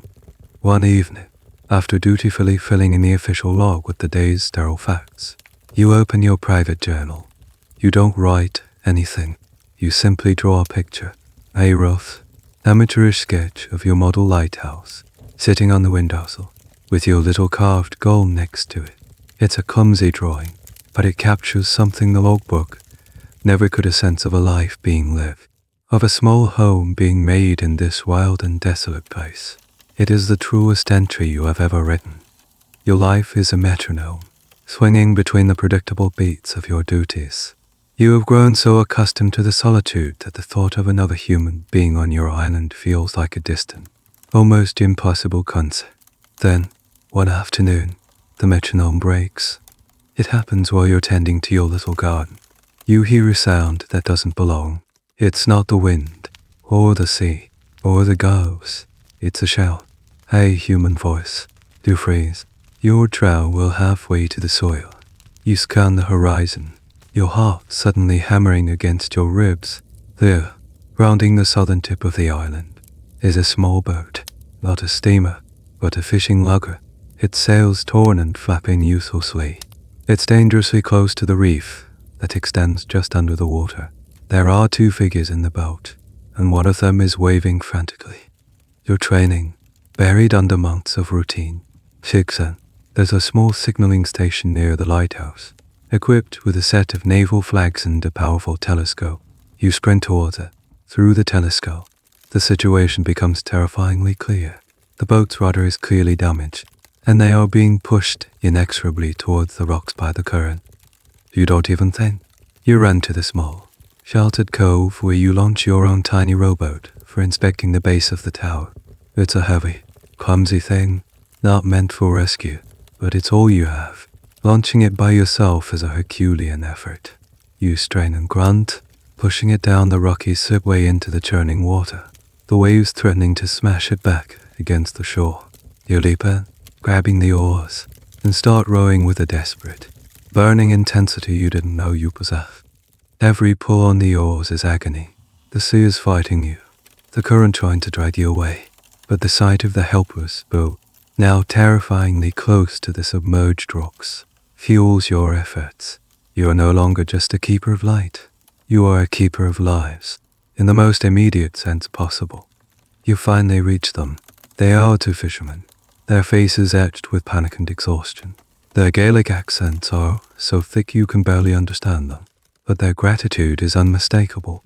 You manage to get a rope to their boat, and with them helping to fend off the rocks, you slowly, painstakingly, tow their crippled vessel around the point and into the relative safety of your goal. The arrival of these two men, Callum and Finn, shatters the glass spell of your solitude. Suddenly, your cottage, which has always felt empty, feels crowded. Their presence is overwhelming. They are loud. They are messy. They bring the smells of fish and wet wool into your meticulously cleaned space. You have to share your food, your water, your tiny home. For the first day, it's a shock to the system. You've forgotten how to make small talk. Your voice feels rusty. You find yourself retreating into silence, just listening to them talk. Their rapid minus-fire chatter a stark contrast to your months of inner monologue. But then, a strange thing happens. You start to enjoy it. You share a meal of stewed salted beef, and to them, after days at sea with little food, it's a feast. They praise your cooking, a compliment so novel it leaves you flustered. In the evening, Callum pulls out a battered tin whistle and plays a series of sad, beautiful tones. You sit there, in the warm glow of the lantern, listening to live music for the first time in what feels like a lifetime. It's more beautiful than any symphony. This kind of unexpected rescue was a rare but significant part of a keeper's life. The official regulations were often vague on what to do with unexpected guests. Do you feed them from your own rations? For how long? Are you responsible for them? These encounters, which dog the histories of lighthouses, create a fascinating intersection between the rigid bureaucracy of the service and the basic human imperative to help those in peril. Historians still debate how these events were officially reported, or if they were reported at all, to avoid mountains of paperwork. You learn that their rudder was snapped in the same storm that had tested your own endurance weeks earlier. They had been adrift ever since, slowly starving, their hope dwindling until they saw the impossible shape of your tower on the horizon. To them, you are not a lonely functionary. You are a savior. You put them to work. Together, the three of you managed to haul their boat further ashore. You, with your toolbox and your newfound mechanical confidence, help Finn repair the rudder using timber scavenged from the old jetty. Callum, a born raconteur, keeps your spirits up with wildly exaggerated fishing stories and local gossip from their home port, a place you've never heard of. For a week, you are a community of three. You work, you eat, you talk. The crushing weight of your own mind is lifted, replaced by the simple, grounding reality of other people. You learn things. You learn a new knot. You learn a Gaelic toast. You learn that your solitude, which you thought was a permanent condition, was actually just a phase. On the day they are ready to leave, the sea common the rudder repair. The goodbye is surprisingly emotional. They have no money to offer you, but Callum presses his tin whistle into your hand. For the quiet nights, he says, Finn gives you a solemn, grateful handshake that speaks more than words. You watch them sail away, their boat small but steady, until they are just a speck. You walk back to your cottage. It feels huge now, unachingly silent. The echo of their laughter seems to hang in the air. The loneliness that returns is sharper, more painful than before, because you now have a recent memory of its absence. But it's a different kind of loneliness. It's no longer the despairing isolation of a man forgotten by the world. It's the quiet solitude of a man who knows he is part of it, who has been reminded that the sea that separates him from humanity is also the very thing that can, without warning, deliver it to his door. Use it at your table and pick up the tin whistle. You bring it to your lips and blow a single, clumsy, tuneless note into the silence. The visit from the fisherman was like a stone tossed into the still pond of your life. The ripples continue to spread long after they've gone. Their stories, their news, however local and insignificant, reawakened your curiosity about the world beyond your rock. Now, when you turn to the 3-month, old newspapers delivered by the supply ship, you read them with a new hunger. Before, reading them felt like archaeology, sifting through the remains of a dead past. Now, it feels like espionage, piecing together a mosaic of a world that is still happening, just happening without you. Use it at your table, the light from your lantern casting a warm glow, and you travel. You read about the rush to new gold fields in Western Australia. The articles are full of breathless prose about men making their fortunes overnight, of tent cities springing up in the middle of nowhere, of frantic, chaotic progress. You try to imagine it, the dust, the noise, the desperate energy. It's the complete antithesis of your own life, which is measured, quiet, and unchained. You are here, ensuring the safe passage of the very ships that carry those hopeful gold minus seekers in the wealth they dig from the ground. You are a silent, stationary partner in their wild gamble. You read about politics in London, debates in Parliament. The names of men like Gladstone and Disraeli, they feel like characters in a novel. They argue over colonial policy, trade tariffs, and distant wars. Their decisions, made in ornate, gaslit chambers half a world away, have a direct, if delayed, impact on you. A change in the budget for the colonial office could mean a cut in your already meager salary or a delay in lighthouse maintenance. You are an invisible, microscopic gear in their vast imperial machine. A particularly strange experience is reading about technological advancements. An article describes the wonders of the newly laid transatlantic telegraph cable, capable of sending messages between Europe and America in mere minutes. You read this: a man whose own messages travel at the speed of a steamship, taking months to arrive. It gives you a peculiar sense of temporal dislocation, of being a man, living in multiple eras at once. You maintain a clockwork machine that would have been familiar to a medieval artisan, while reading about a technology that feels like science fiction. The historical debate around this information lag is fascinating. Did the isolation of colonial administrators and personnel like you make them more conservative, trapped in the mindsets of the time they left the mother country? Or did the periodic, concentrated dumps of news actually make them more acutely aware of the pace of change, seeing progress not as a gradual flow but as a series of shocking, revolutionary leaps? You read about wars you never knew were happening, conflicts in Africa, tensions with Russia in the great game for control of Central Asia. The newspaper describes battles, casualties, and strategic maneuvers. It's all completely abstract to you.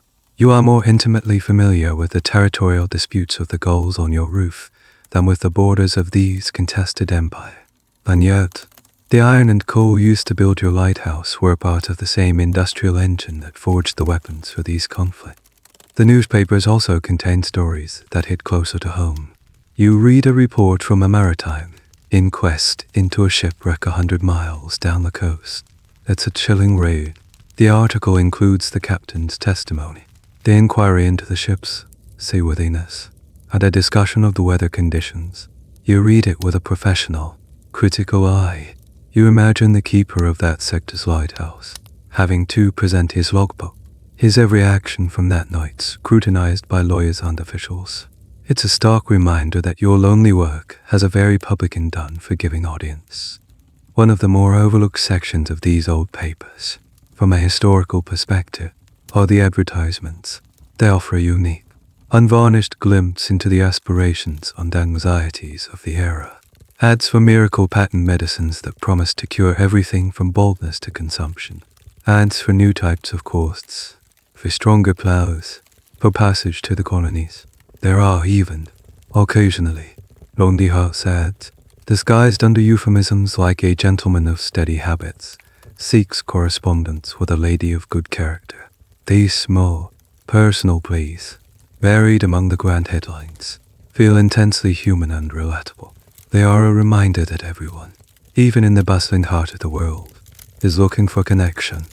You save the newspapers, stacking them neatly in a corner. They are a precious resource. When you feel the walls of your own mind closing in, you can pick one up and be instantly transported to another place, another time. The world of politics, the roar of frantic progress, feels distant and unreal, but reading about it is a vital exercise. It stretches your mind. It keeps your world from shrinking entirely to the circumference of your island. You are the keeper of the light, but these old, ink-stained pages are the keepers of your connection to the rest of the human race. You extinguish your reading lamp, your head full of gold rushes and faraway wars, and prepare to climb the tower to tend the real one, the silent, steady pulse of your own small, yet significant, reality. The lighthouse has been your steadfast companion. Its granite walls have sheltered you. Its clockwork heart has provided a rhythm for your days, and its great light has been your purpose. You have come to trust it implicitly, which is why, on a night blacker than ink, with a rising wind rattling the lantern glass, the moment the light dies feels like a personal betrayal. It happens just after your 2 o'clock hour. You had returned to the cottage, noted the time in the logbook, and were just sitting down when you noticed it. A change in the quality of the ambient light spilling from the tower. Eye dimming, you look up at the tower, and the rhythmic sweep of the beam across the clouds is gone. Your blood runs cold. For a moment, you are frozen by a pure, animal panic. This is the ultimate failure, the one thing that must never happen. A ship could be out there right now, depending on your light to navigate the treacherous reef. An image flashes in your mind, splintering wood. Then it cries, swallowed by the waves. Then, adrenaline takes over. You grab your emergency lantern, a simple hurricane lamp lighted, and run for the tower. You take the spiral stairs two at a time, the swinging lantern casting frantic, dancing shadows on the curved walls. Every second feels like an eternity. You burst into the service room, panting, your heart hammering. The clockwork mechanism is still ticking. The lens is still rotating. The problem is not with the machinery. You scramble up the final ladder into the lantern room. The smell hits you first, a thick, acrid smell of unburnt oil and hot metal. The lamp is out. The wicks, which you had trimmed so carefully just hours before, are black and smoking, the glass chimney cloudy with soot. Your mind races. What happened? A blockage in the oil feed? A sudden draft? Contaminated oil? There's no time to diagnose. The priority is to get it or yell it. Now, the procedure you've rehearsed in your mind, but pray duty never use, begins. You have to work fast, but you cannot rush. A mistake now could be catastrophic. First, you have to raise the heavy glass chimney. It's hot. You use the thick leather gloves stored for this purpose. Your fingers feeling clumsy and slow. You set the hot glass aside on its special padded rest. The wicks are a mess. They're saturated with oil, but won't hold the flame. You have to trim them, right here, in the middle of the night. Your hands, slick with nervous sweat inside the gloves, tremble as you use the special wick minus trimming scissors. You have to cut away the carbonized, clogged ends, creating a fresh, clean surface for the flame. The whole room reeks of spilled kerosene. One of the great unrecorded dangers of this job was the risk of fire and explosion. A keeper, panicked and rushing in a situation like this, might spill oil, which could ignite from the hot lamp housing, turning the gas minus enclosed lantern room into an inferno. The official manuals had protocols, of course, but whether a terrified man alone in a storm-minused Oz tower could follow them to the letter is a subject of intense speculation among lighthouse historians. It's likely many near-minus disasters were never reported. The evidence cleaned up in the logbook, entry simply stating, "Lamp or yellow." You finish trimming the wicks. Now to relight. You take a long match. It takes 3 tries, your shaking hand extinguishing the first 2. Finally, the central wick catches, sputtering at first, then burning with a weak, sickly yellow flame. You use it to light the other wicks. They catch. The lamp is alive again, but the light is pathetic, smoky, and dangerously dim. You know you have to replace the chimney, but you can see it's covered in oily soot. Putting it back on now would block most of the light and risk it cracking from the uneven heat. You have to clean it.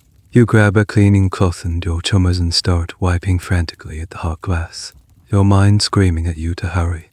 As you work, a new sound reaches you, faint but unmistakable over the howl of the wind. A ship's oar, a low, desperate bellow from out in the darkness. They are lost. They are searching for your light. A wave of nausea washes over you. This is it.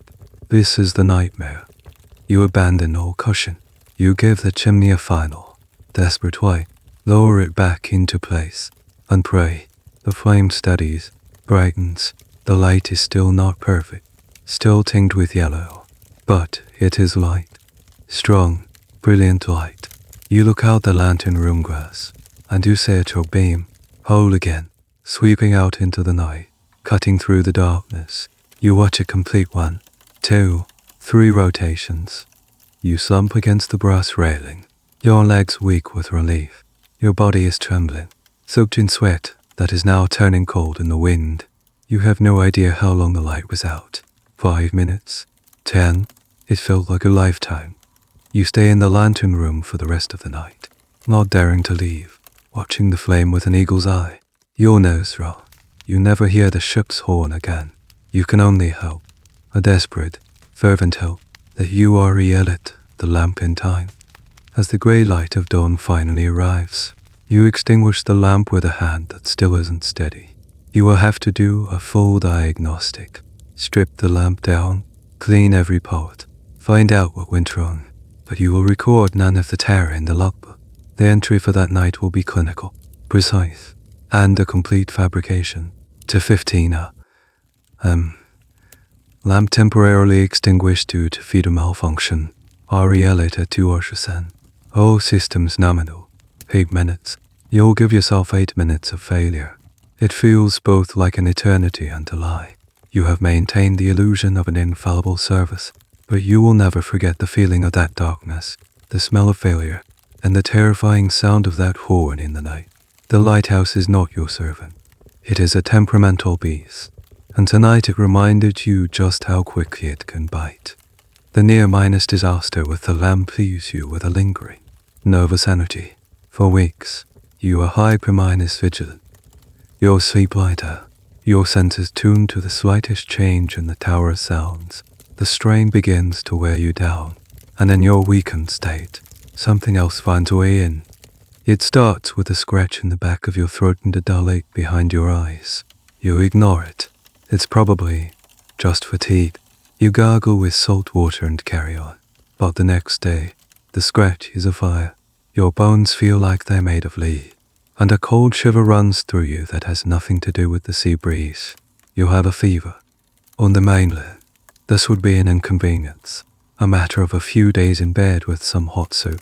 Here, it is a crisis. Your body is the most critical piece of equipment on this entire island, and it is failing. Performing your duties becomes an act of pure, agonizing willpower. The climb up the spiral staircase is a monumental journey. You have to stop on every landing, leaning your head against the cool stone, your lungs burning. In the lantern room, you feel dizzy. The heat from the lamp oppresses. The intricate task of cleaning the lens feels impossible. Your hands shaking, your vision blurring slightly. By the second night, the fever is raging. You are trapped in a miserable cycle of shivering chills that make your teeth chatter and bouts of drenching sweat that leave your bunken clothes soaked. The world takes on a strange, dreamlike quality. The flame of the lamp seems to breathe with you. The rhythmic creak of the clockwork sounds like a voice muttering just at the edge of your hearing. Your solitude is no longer just quiet. It's menacing. There is no one to bring you a cool cloth, no one to check on you, no one to even know if you are alive or dead. If you collapse on the iron stairs, you will be found days, maybe weeks later, by the crew of the supply ship. The fear that takes root is colder than any fever chill. You have to do something. You force your trembling legs to carry you to a large, dark wooden box in the corner of the cottage, stenciled with the words M-RINEBOARDMEBICALSTORES. This is the official Lighthouse medical chest. You open it. It smells of carbolic acid, clothes, and old paper. Inside, dozens of small glass bottles are nestled in velvet-lined compartments, each with a neat paper label. Tincture of opium laudanum, telemolar mercury compound, now known to be toxic. Quinine, bottles of antiseptic, rolls of bandages, surgical needles, unthread. It's a Pandora's box of Victorian medicine. Underneath the bottles lies a thick, leather-bound book, the Shipmaster's and Colonists' Medical Guide. This is your doctor. You take the book with shaking hands and look up fever in the index. The entry is terrifyingly direct. It speaks of humus, miasmas, and the importance of a brisk purge. It recommends remedies that sound like medieval tortures. It describes applying mustard plasters to the chest and feet to draw the fever out. It has a horrifically matter-minus-fact section on bloodletting, complete with a diagram showing the best vein in the arm to open. The existence and content of these medical guides are a point of fascination for medical historians. They were an attempt to standardize remote health care, but did they do more harm than good? A panicked, delirious man, armed with a terrifying manual, the sharp knife, and a bottle of poison, could be a danger to himself. The academic debate continues on whether the cure offered by these kits was often worse than the disease.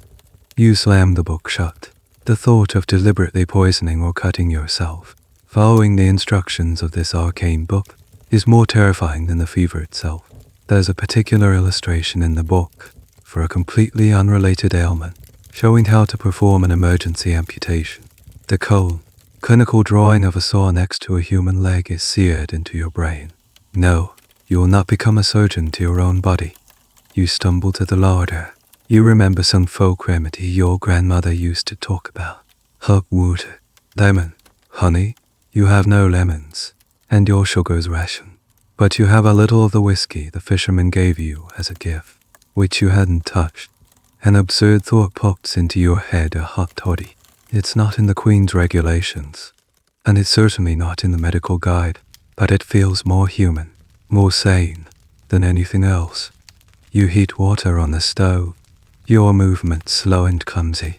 You pour a little of the precious whiskey into a tin mug, add the hot water and a spoonful of sugar.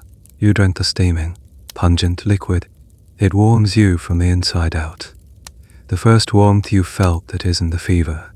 It doesn't cure you, not by a long shot, but it calms the panic. It makes the abyss seem a little less deep. That night is the worst.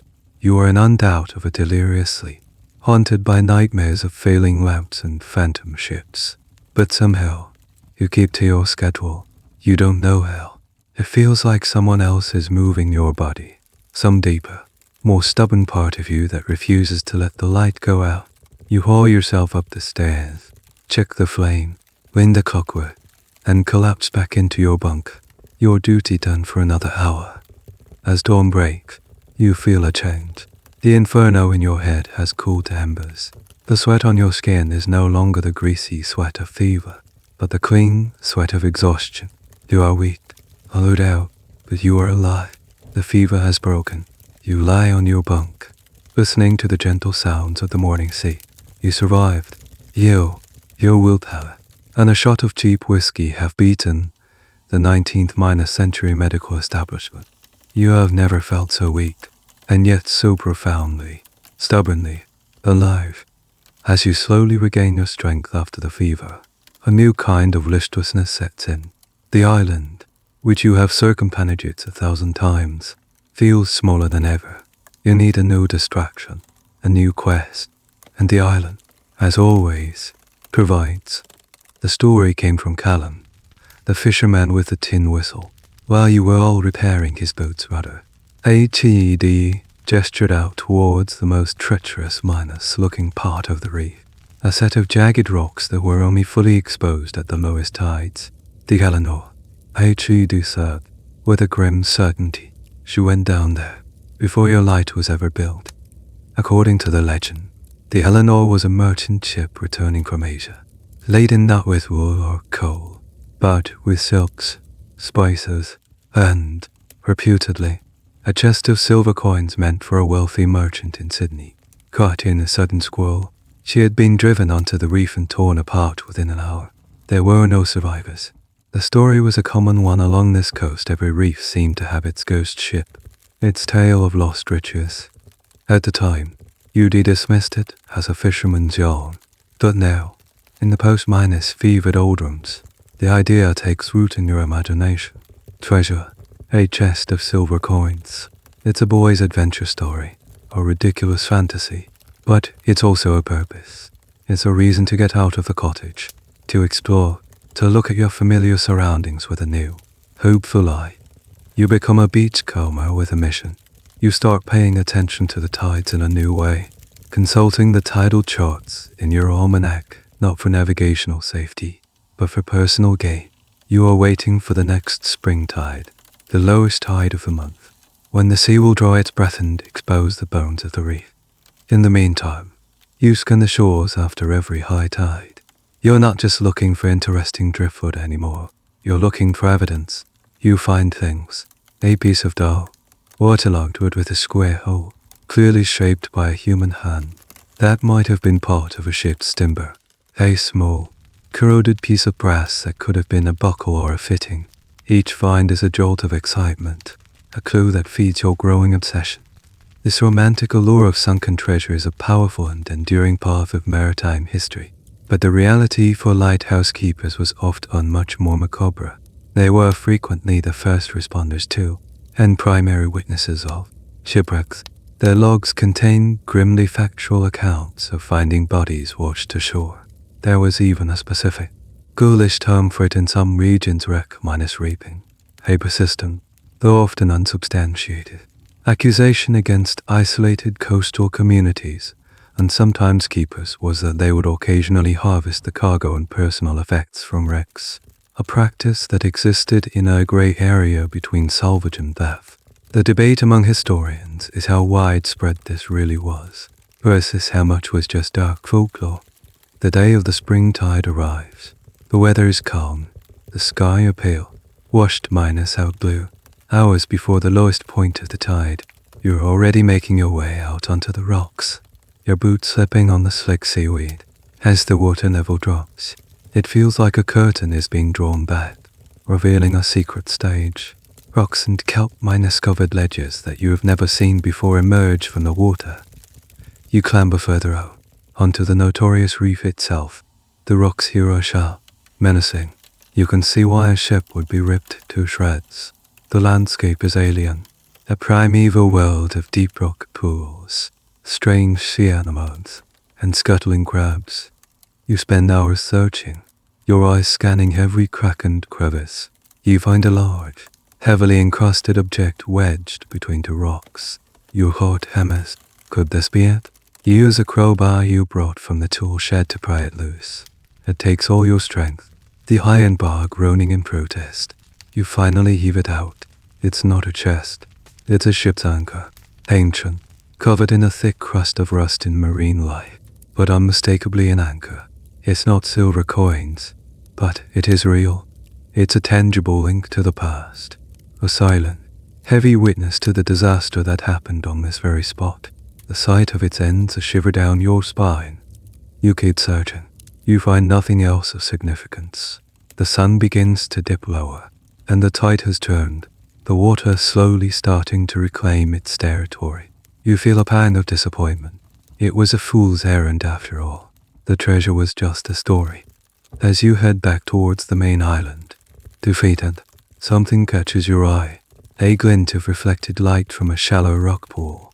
Not the glitter of a shell, but a dull, metallic sheet. You nail, plunge your hand into the cold water, and your fingers close around something small, round, and heavy.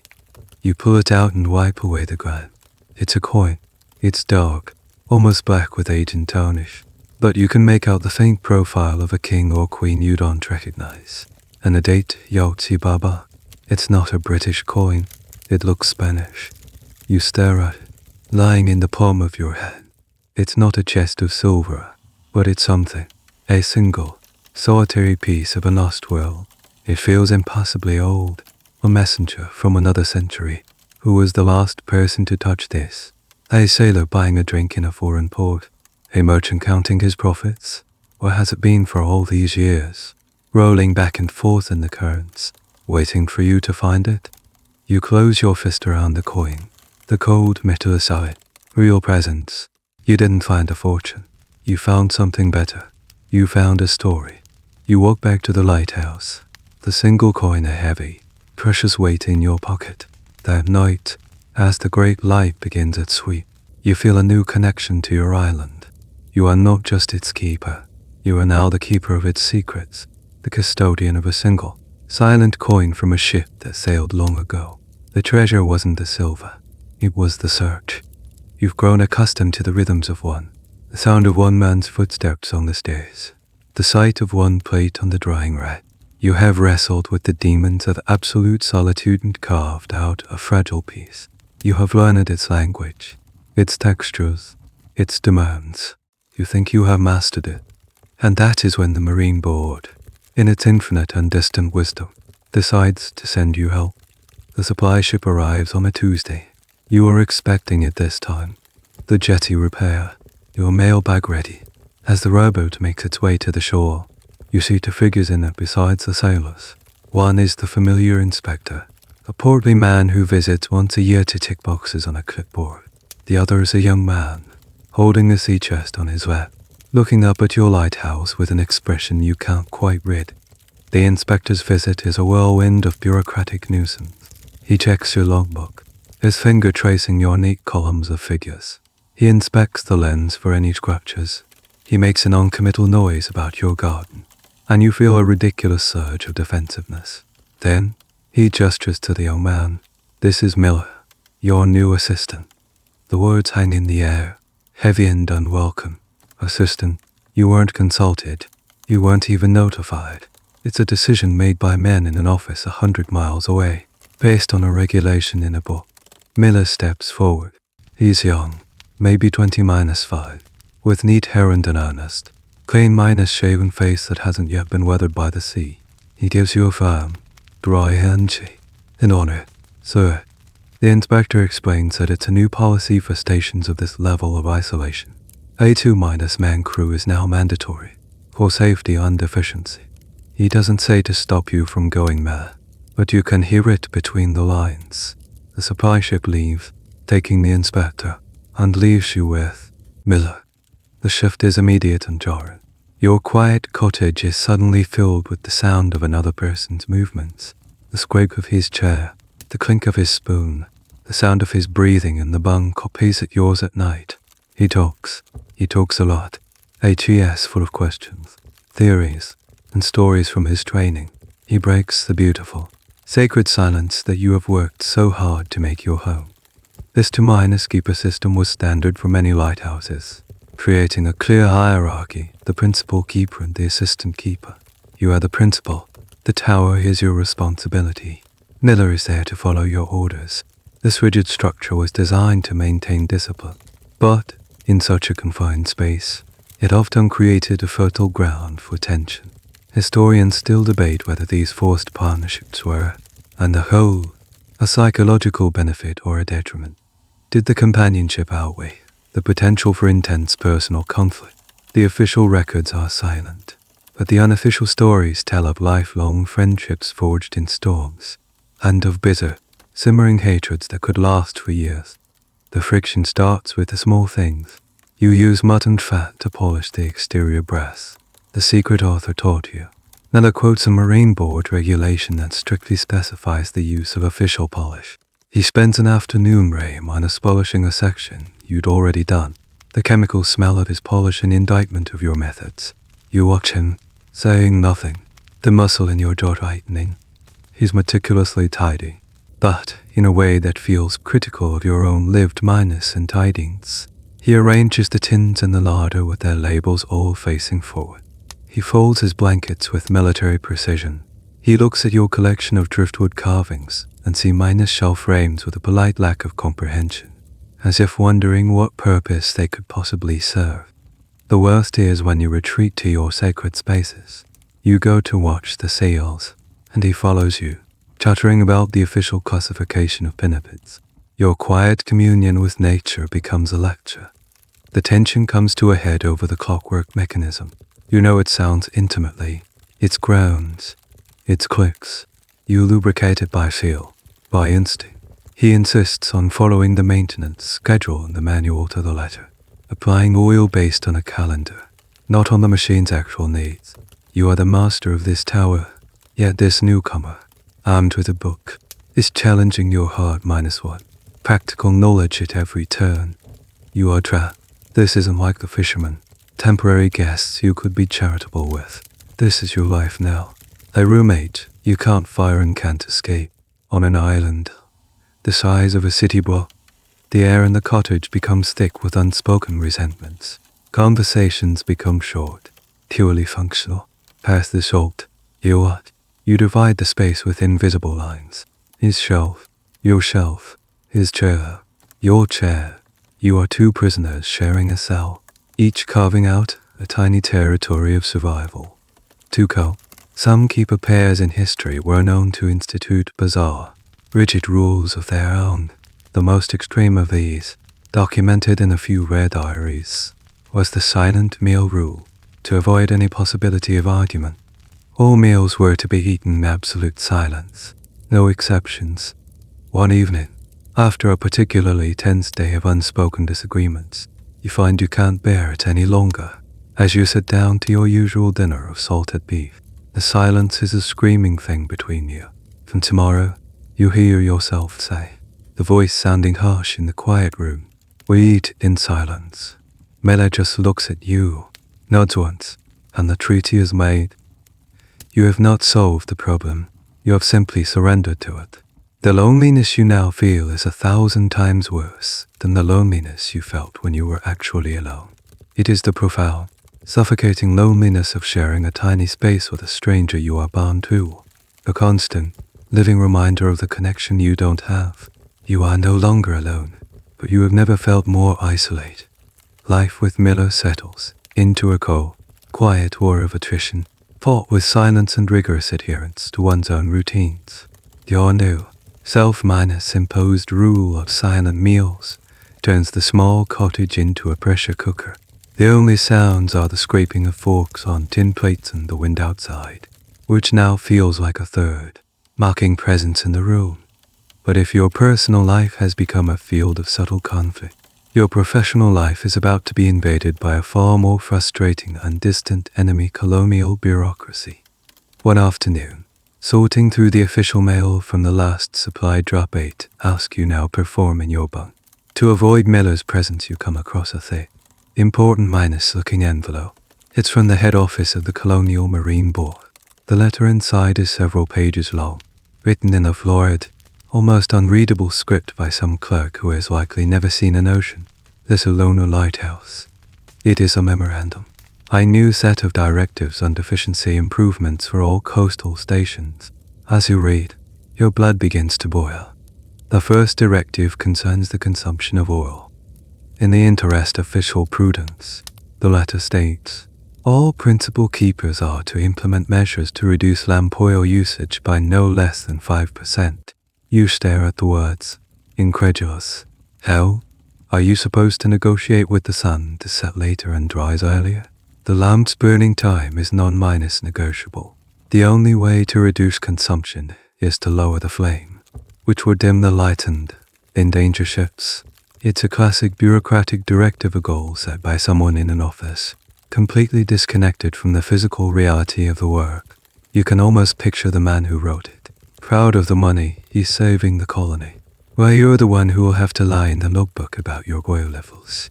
Then there's the new paperwork. Accompanying the letter is a sample of a new form, the weekly lens and machinery maintenance attestation. It's a ludicrously detailed checklist.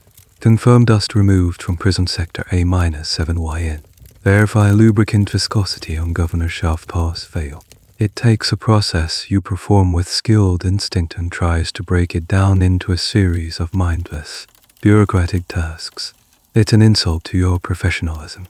It implies that without this checklist, you would simply neglect your duties. This flood of paperwork was a very real phenomenon in the 19th-century British Empire. As the empire grew, it became a massive, sprawling administrative entity, held together by red tape. Historians of colonialism often talk about the paper empire, the idea that the colonies were controlled as much by forms, memos, and official correspondence as they were by soldiers and governors. You are now experiencing the sharp end of that paper spear. But the most galling part of the letter is a section on keeper morale and island husbandry. Some official, perhaps inspired by a popular book on self-improvement, has decided that keepers should be more productively occupied during their daylight hours. The letter strongly suggests that keepers undertake projects of moral and practical benefit. It gives examples, compiling a detailed, botanical survey of the island's flora. You could do that in 10 minutes. Its grass, and your pathetic cabbages, or practicing calligraphy to improve the legibility of logbooks. You look over at Miller, who is sitting at the table, polishing his boots with a ferocious intensity. This memo is the work of a world he understands, a world of rules and neat boxes. You understand the world of storms, mutton fat, and the specific groan the winch makes on a damp day. A specific, weird directive from one historical colonial office, that of the Cape Colony in South Africa, demanded that keepers painted to -foot- wide white line around the entire base of their lighthouses and repainted every 6 months, for uniformity and presentation. For keepers on sheer, rocky cliffs, this was a pointless and incredibly dangerous task, undertaken solely to satisfy an aesthetic whim of a bureaucrat hundreds of miles away. It's the perfect metaphor for your current situation. The letter ends with a final, chilling sentence. You are reminded that adherence to all new directives will be a factor in your annual performance review and future postings. It's a threat, wrapped in polite official ESE. You fold the letter and put it away, a sour taste in your mouth. You and Miller may be locked in a silent feud, but you have just found a common enemy, an enemy you can't even see, an enemy made of paper and ink. This unseen official, with his ridiculous, impractical demands, has done something you thought was impossible. He has made you and Miller, for a fleeting moment, on the same side. Later that evening, during your watch, you find a new attestation from sitting on the service room desk, placed there by Miller. You pick up the pen, confirm dust removed from prison sector A for T. You know for a fact Miller cleaned the lens today. By the book, you take away without even looking. It's your first act of shared, silent conspiracy. It's not friendship. It's not even a truce. It's just a mutual acknowledgement of the absurdity of your shared situation. A tiny rebellion against the faceless, frustrating, and utterly clueless world of officialdom. The Cold War with Miller and the silent war against bureaucracy continues, a draining to minus from conflict.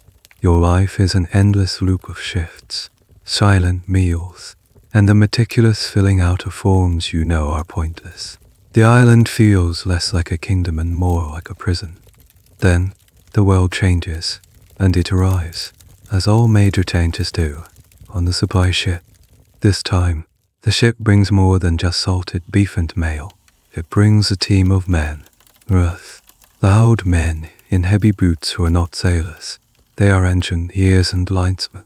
With them, they bring strange cargo, huge wooden drums of thick black cable, porcelain insulators, poles, and odd minus-looking instruments made of brass and wood. The lead engineer, a man with a brisk, no Midas nonsense manner, unrolls a set of blueprints on your cottage table, pushing aside your plate without a word. We're here, he announces, to connect you. He explains the project. They are laying a submarine telegraph cable. One end is on the mainland, and the other is here. Your tiny, insignificant rock is to become a vital link in the colony's communication network. The cable will provide an instant link to the mainland, to Melbourne, to the world. For the next 2 weeks, your island is turned upside down. It becomes a noisy, chaotic construction site. The men work from dawn till dusk, their shouts and the clang of their hammers echoing off the rocks. They dig at rent, sink poles, and string wires. They anchor the massive, minus birch minus coated submarine cable in your cove.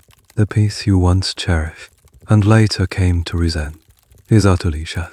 You and Miller become background characters in your own home, relegated to fetching water and trying to stay out of the way. The arrival of the telegraph was a monumental moment in the history of isolated stations. It represented the death of solitude. For the first time, a keeper was no longer the ultimate authority on his station. He could receive direct orders, in real time, from the head office. The information lag that had defined his existence was erased in an instant. The debate for historians is a nuanced one. Did this increase safety and efficiency? Or did it merely undermine the keeper's autonomy and skill, turning him from a self-reliant master of his domain into a mere remote operator? You watch the process with a mixture of fascination and dread. You see them haul the end of the cable out of the sea, a great black sea serpent, and connect it to the instruments in a newly built shed. The technology is bewildering. It's a world away from your comfortable, understandable clockwork. This is the world of electricity, of unseen forces humming through wires. It feels like magic. Miller is fascinated. He spends his off-minus hours watching the engineers, asking intelligent questions, his mind lit up by the science and the novelty of it all. For the first time since he arrived, you see a genuine passion in him, and you feel a flicker of something that isn't resentment, perhaps even a grudging respect. He belongs to this new world more than you do.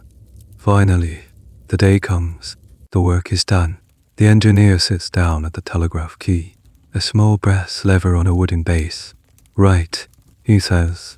Let's see if this thing works. He begins to tap the key. A series of sharp, staccato clicks fills the shed. He waits, A moment later, a different instrument on the desk, the sounder, begins to click back and reply. Click minus clack minus click.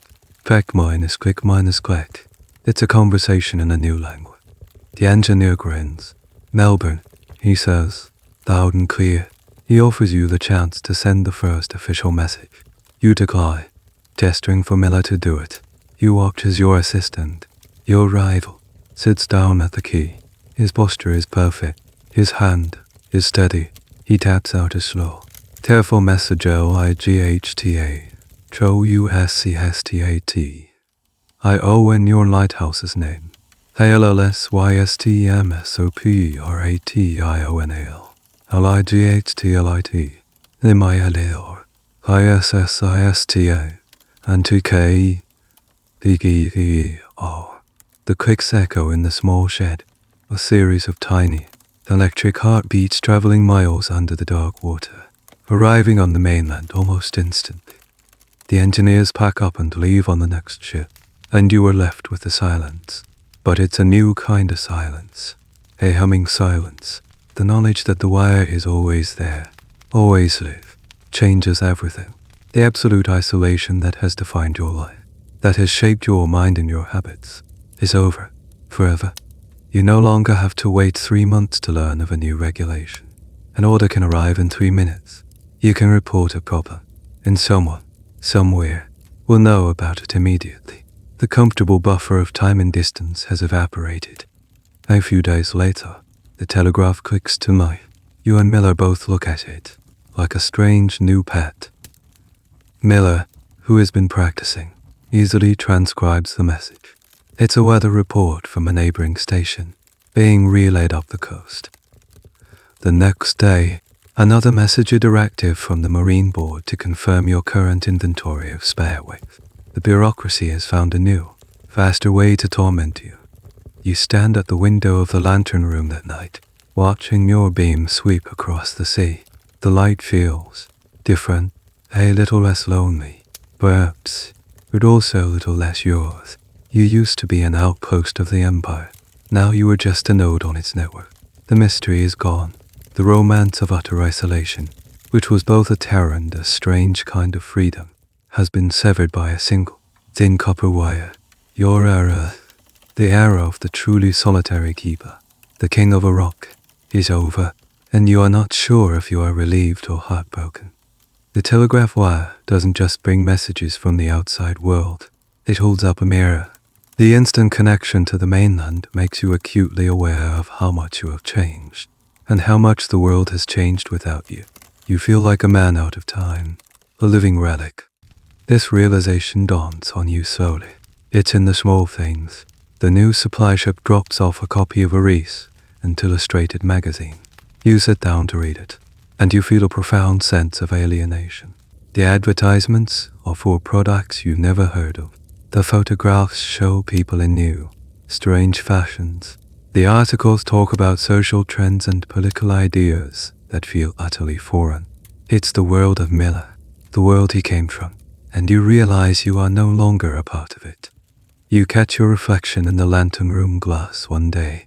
You had not really looked at yourself, truly looked, in years. The man staring back is a stranger.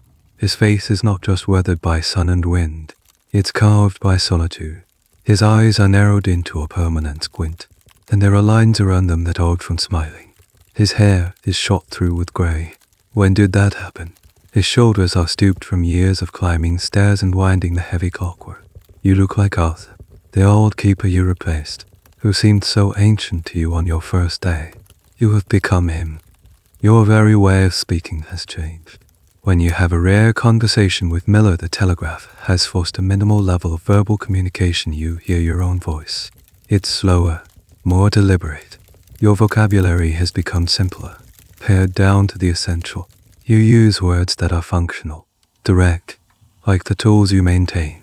The part of your brain that made small talk and idle chatter has atrophied from disuse. This phenomenon, of being left behind by time, was a documented anxiety for many long-minus serving colonial officials. When they finally returned home after decades abroad, they often found a country they no longer recognized and which, in turn, no longer recognized them. They were ghosts of a previous era, their mindsets and social graces frozen in the year they departed. The historical debate is whether this made them tragic figures or simply stubborn obstacles to progress. You feel a growing sense of irrelevance. The skills you have honed to a razor's edge, the ability to predict a storm from the smell of the air, to trim a wick to perfection, to diagnose a fault in the clockwork by its sound, they all feel archaic.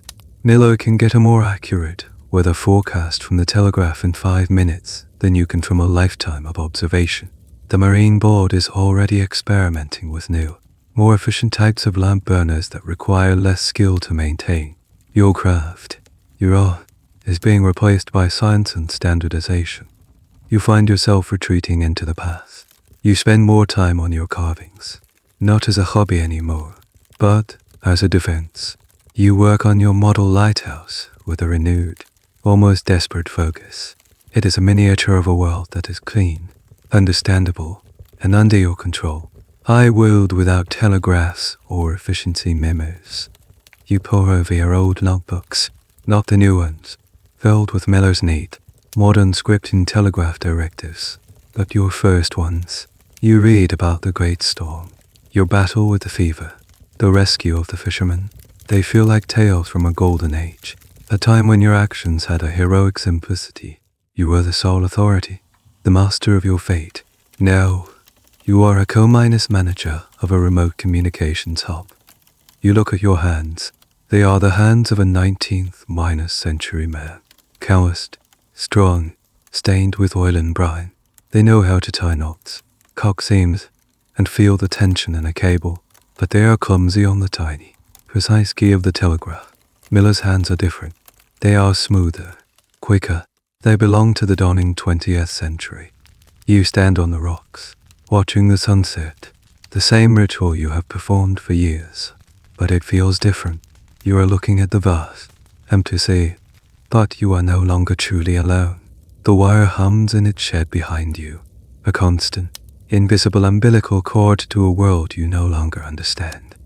You are Ning gazing into the abyss, but it is not the abyss of the ocean or of madness anymore. It is the abyss of time. You have spent so many years watching the horizon for ships that you didn't notice the future steaming up behind you. And now it has arrived, and it has made you obsolete. You are a ghost on your own island, haunting the machinery of a dying era, while the new world chatters away in clicks and sparks just a few feet from your door. The solitude was a difficult burden, but this feeling of being a living anachronism is a far heavier weight to bear. The telegraph, once a novelty, becomes the new heartbeat of the station. Messages clicking on doubt, a constant stream of information that bypasses you entirely. Miller, with his quick mind and steady hand, becomes the station's de facto communications officer. You are still the principal keeper, the one responsible for the light, but it feels like your authority is eroding, like and washing away from the base of the tower. Then, a message arrives that changes everything. It's not a weather report or an inventory request. It's a long, official dispatch from the Marine Board, and Miller spends nearly half an hour transcribing it. When he's done, he looks up at you, his face unreadable. "You should see this," he says, his voice flat. He hands you the transcript. It's about a new lighthouse, currently under construction on a reef 100 miles north. The memo describes it in glowing, technical detail. It will be a marvel of modern engineering, but it's the final paragraph that makes your stomach clench.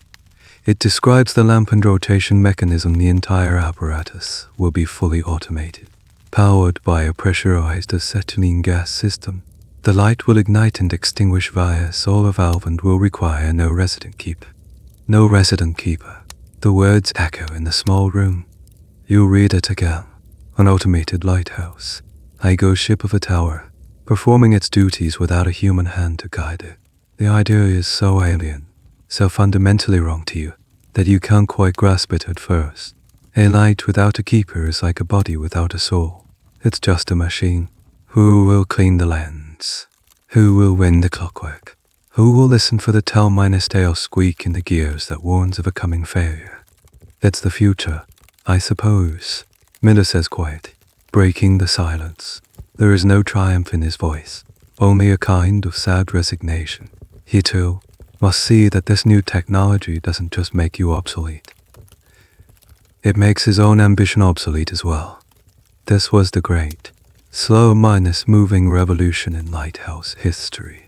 The move to automation began in the early 20th century and took decades to complete. But the writing was on the wall long before. Swedish engineer Gustav Gallen's invention of the solar valve or sun valve in the early 1900s was a key catalyst. It was a simple, ingenious device that could detect the fading light of dusk and automatically open a valve to let acetylene gas flow to the lamp's mantle, which would then ignite. At dawn, the increasing light would cause the valve to close, extinguishing the flame. It was a brilliant piece of engineering that spelled the beginning of the end for your entire profession. The historical debate around automation is often framed as progress versus tradition, but for the men involved, it was deeply personal. It was the invalidation of a lifetime of skill, knowledge, and sacrifice. Over the next few weeks, the wind seems to carry the news. Sailors on passing boats, their information gleaned from mainland gossip.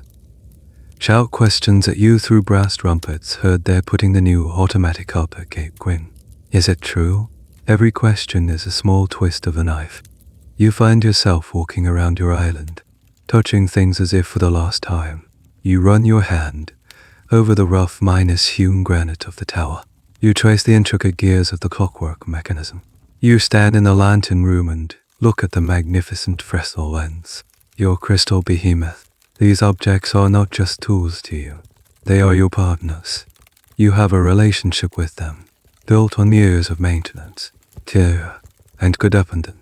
The idea of them being replaced by a soulless, self-regulating machine feels like a profound betrayal. You and Miller, for the first time, have a real conversation. The invisible wall between you seems to dissolve in the face of this shared existential threat. They say the gas is unreliable. You say, clutching at straws, what happens in a storm? They say it has a backup system. Miller replies, his voice lacking conviction, and a man will only visit once every 6 months to check on it. 6 months. The thought of this tower, your tower, being left alone for 6 months is horrifying. Anything could happen. A bird could crack the lantern glass. A gear could seize. The foundation could be damaged in a storm. The idea of no one being here to watch, to listen, to care, it feels like a dereliction of a sacred duty. You realize you aren't just fighting for your job. You are fighting for the soul of the lighthouse itself. You believe, in your bones, that a light needs a keeper. It needs a human consciousness to stand behind it, to give it meaning. Without a hand to trim the wick, without an eye to watch the flame, the light is just a chemical reaction. It has no vigilance, no courage, no heart. That evening, a thick fog rolls in as you fire up the deafening, diesel-powered foghorn. A new, cold thought enters your mind. The automated light can turn itself on and off. But can it sense fog? Can it make the human judgment to sound the horn? Perhaps not. The new technology has a blind spot, a flaw. For now, you stand there, in the damp, white void, pulling the lever for the horn, the immense, mournful sound blasting out into the nothingness. It sounds like a cry of protest, a lament for a dying age. You know you can't stop the future, but tonight, in this fall, your human judgment, your presence, is still vital. You are still the keeper, and you will hold on to that truth for as long as you possibly can. The news of the automated tower to the north hangs in the air, a permanent, unspoken resident in your small cottage. The feud between you and Miller is a distant memory, replaced by a quiet, shared melancholy. You are two ghosts haunting a machine that doesn't yet know it's obsolete. You both know the end is coming. The only question is when. The answer arrives 6 months later, on the first supply ship of the new year. This time, there's no inspector, just a man in a crisp suit from the Marine Board's head office. He carries a thin leather briefcase and has an air of uncomfortable, apologetic authority. He sits at your table, the same table where you ate your first meal on this island, where you read your first letter from home, where you feuded in silence with Miller. He clears his throat and pulls out 2 letters. Miller, he says, handing one over. You're being promoted. Principal keeper. You're being transferred to the Cape Otway station. It's a first-minus order light. Very prestigious. And, of course, it's a reward for his diligence, his modernity, a place for him in the new, streamlined service. Miller takes the letter, his face betraying nothing but a flicker of surprise. Then the man turns to you. His voice softens. And for you, he says, sliding the second envelope across the table, our deepest gratitude for your long and dedicated service. It's not a transfer. It's a retirement. Your time is up. The words don't shock you. You had been expecting them in some form for months, but hearing them spoken aloud makes it real. A line has been drawn.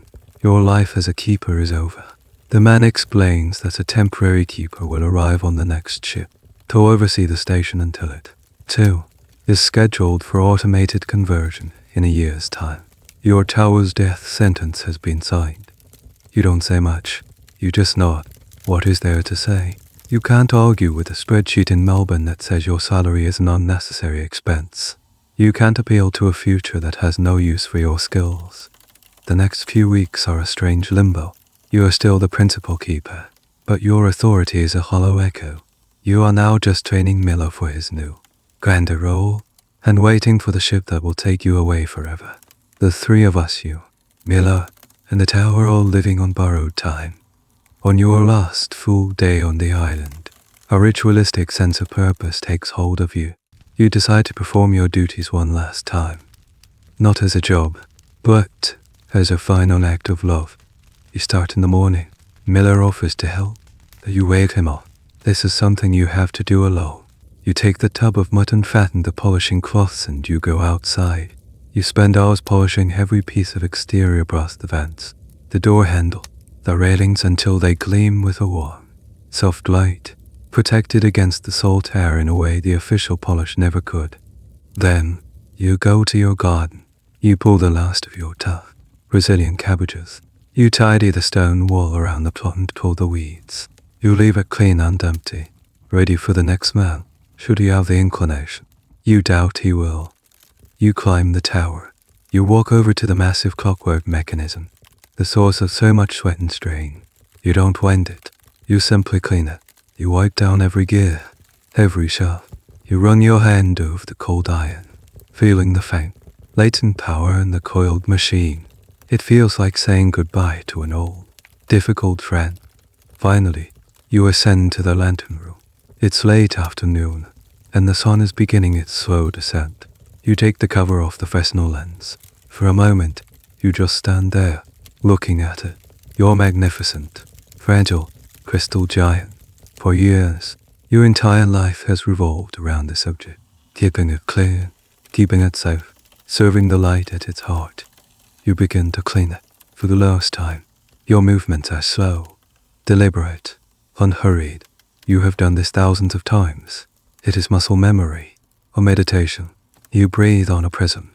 You polish it with the soft linen cloth. You move to the next. The familiar, rhythmic motion is comforting, grounding. Each polished facet seems to hold a memory, the terror of the great storm, the joy of the breaching whales, the desperate hope of seeing the supply ship on the horizon. The lens is not just glass and brass. It's the repository of your life. As you were, the setting sun pours through the western minus-facing glass, and the lens explodes with light.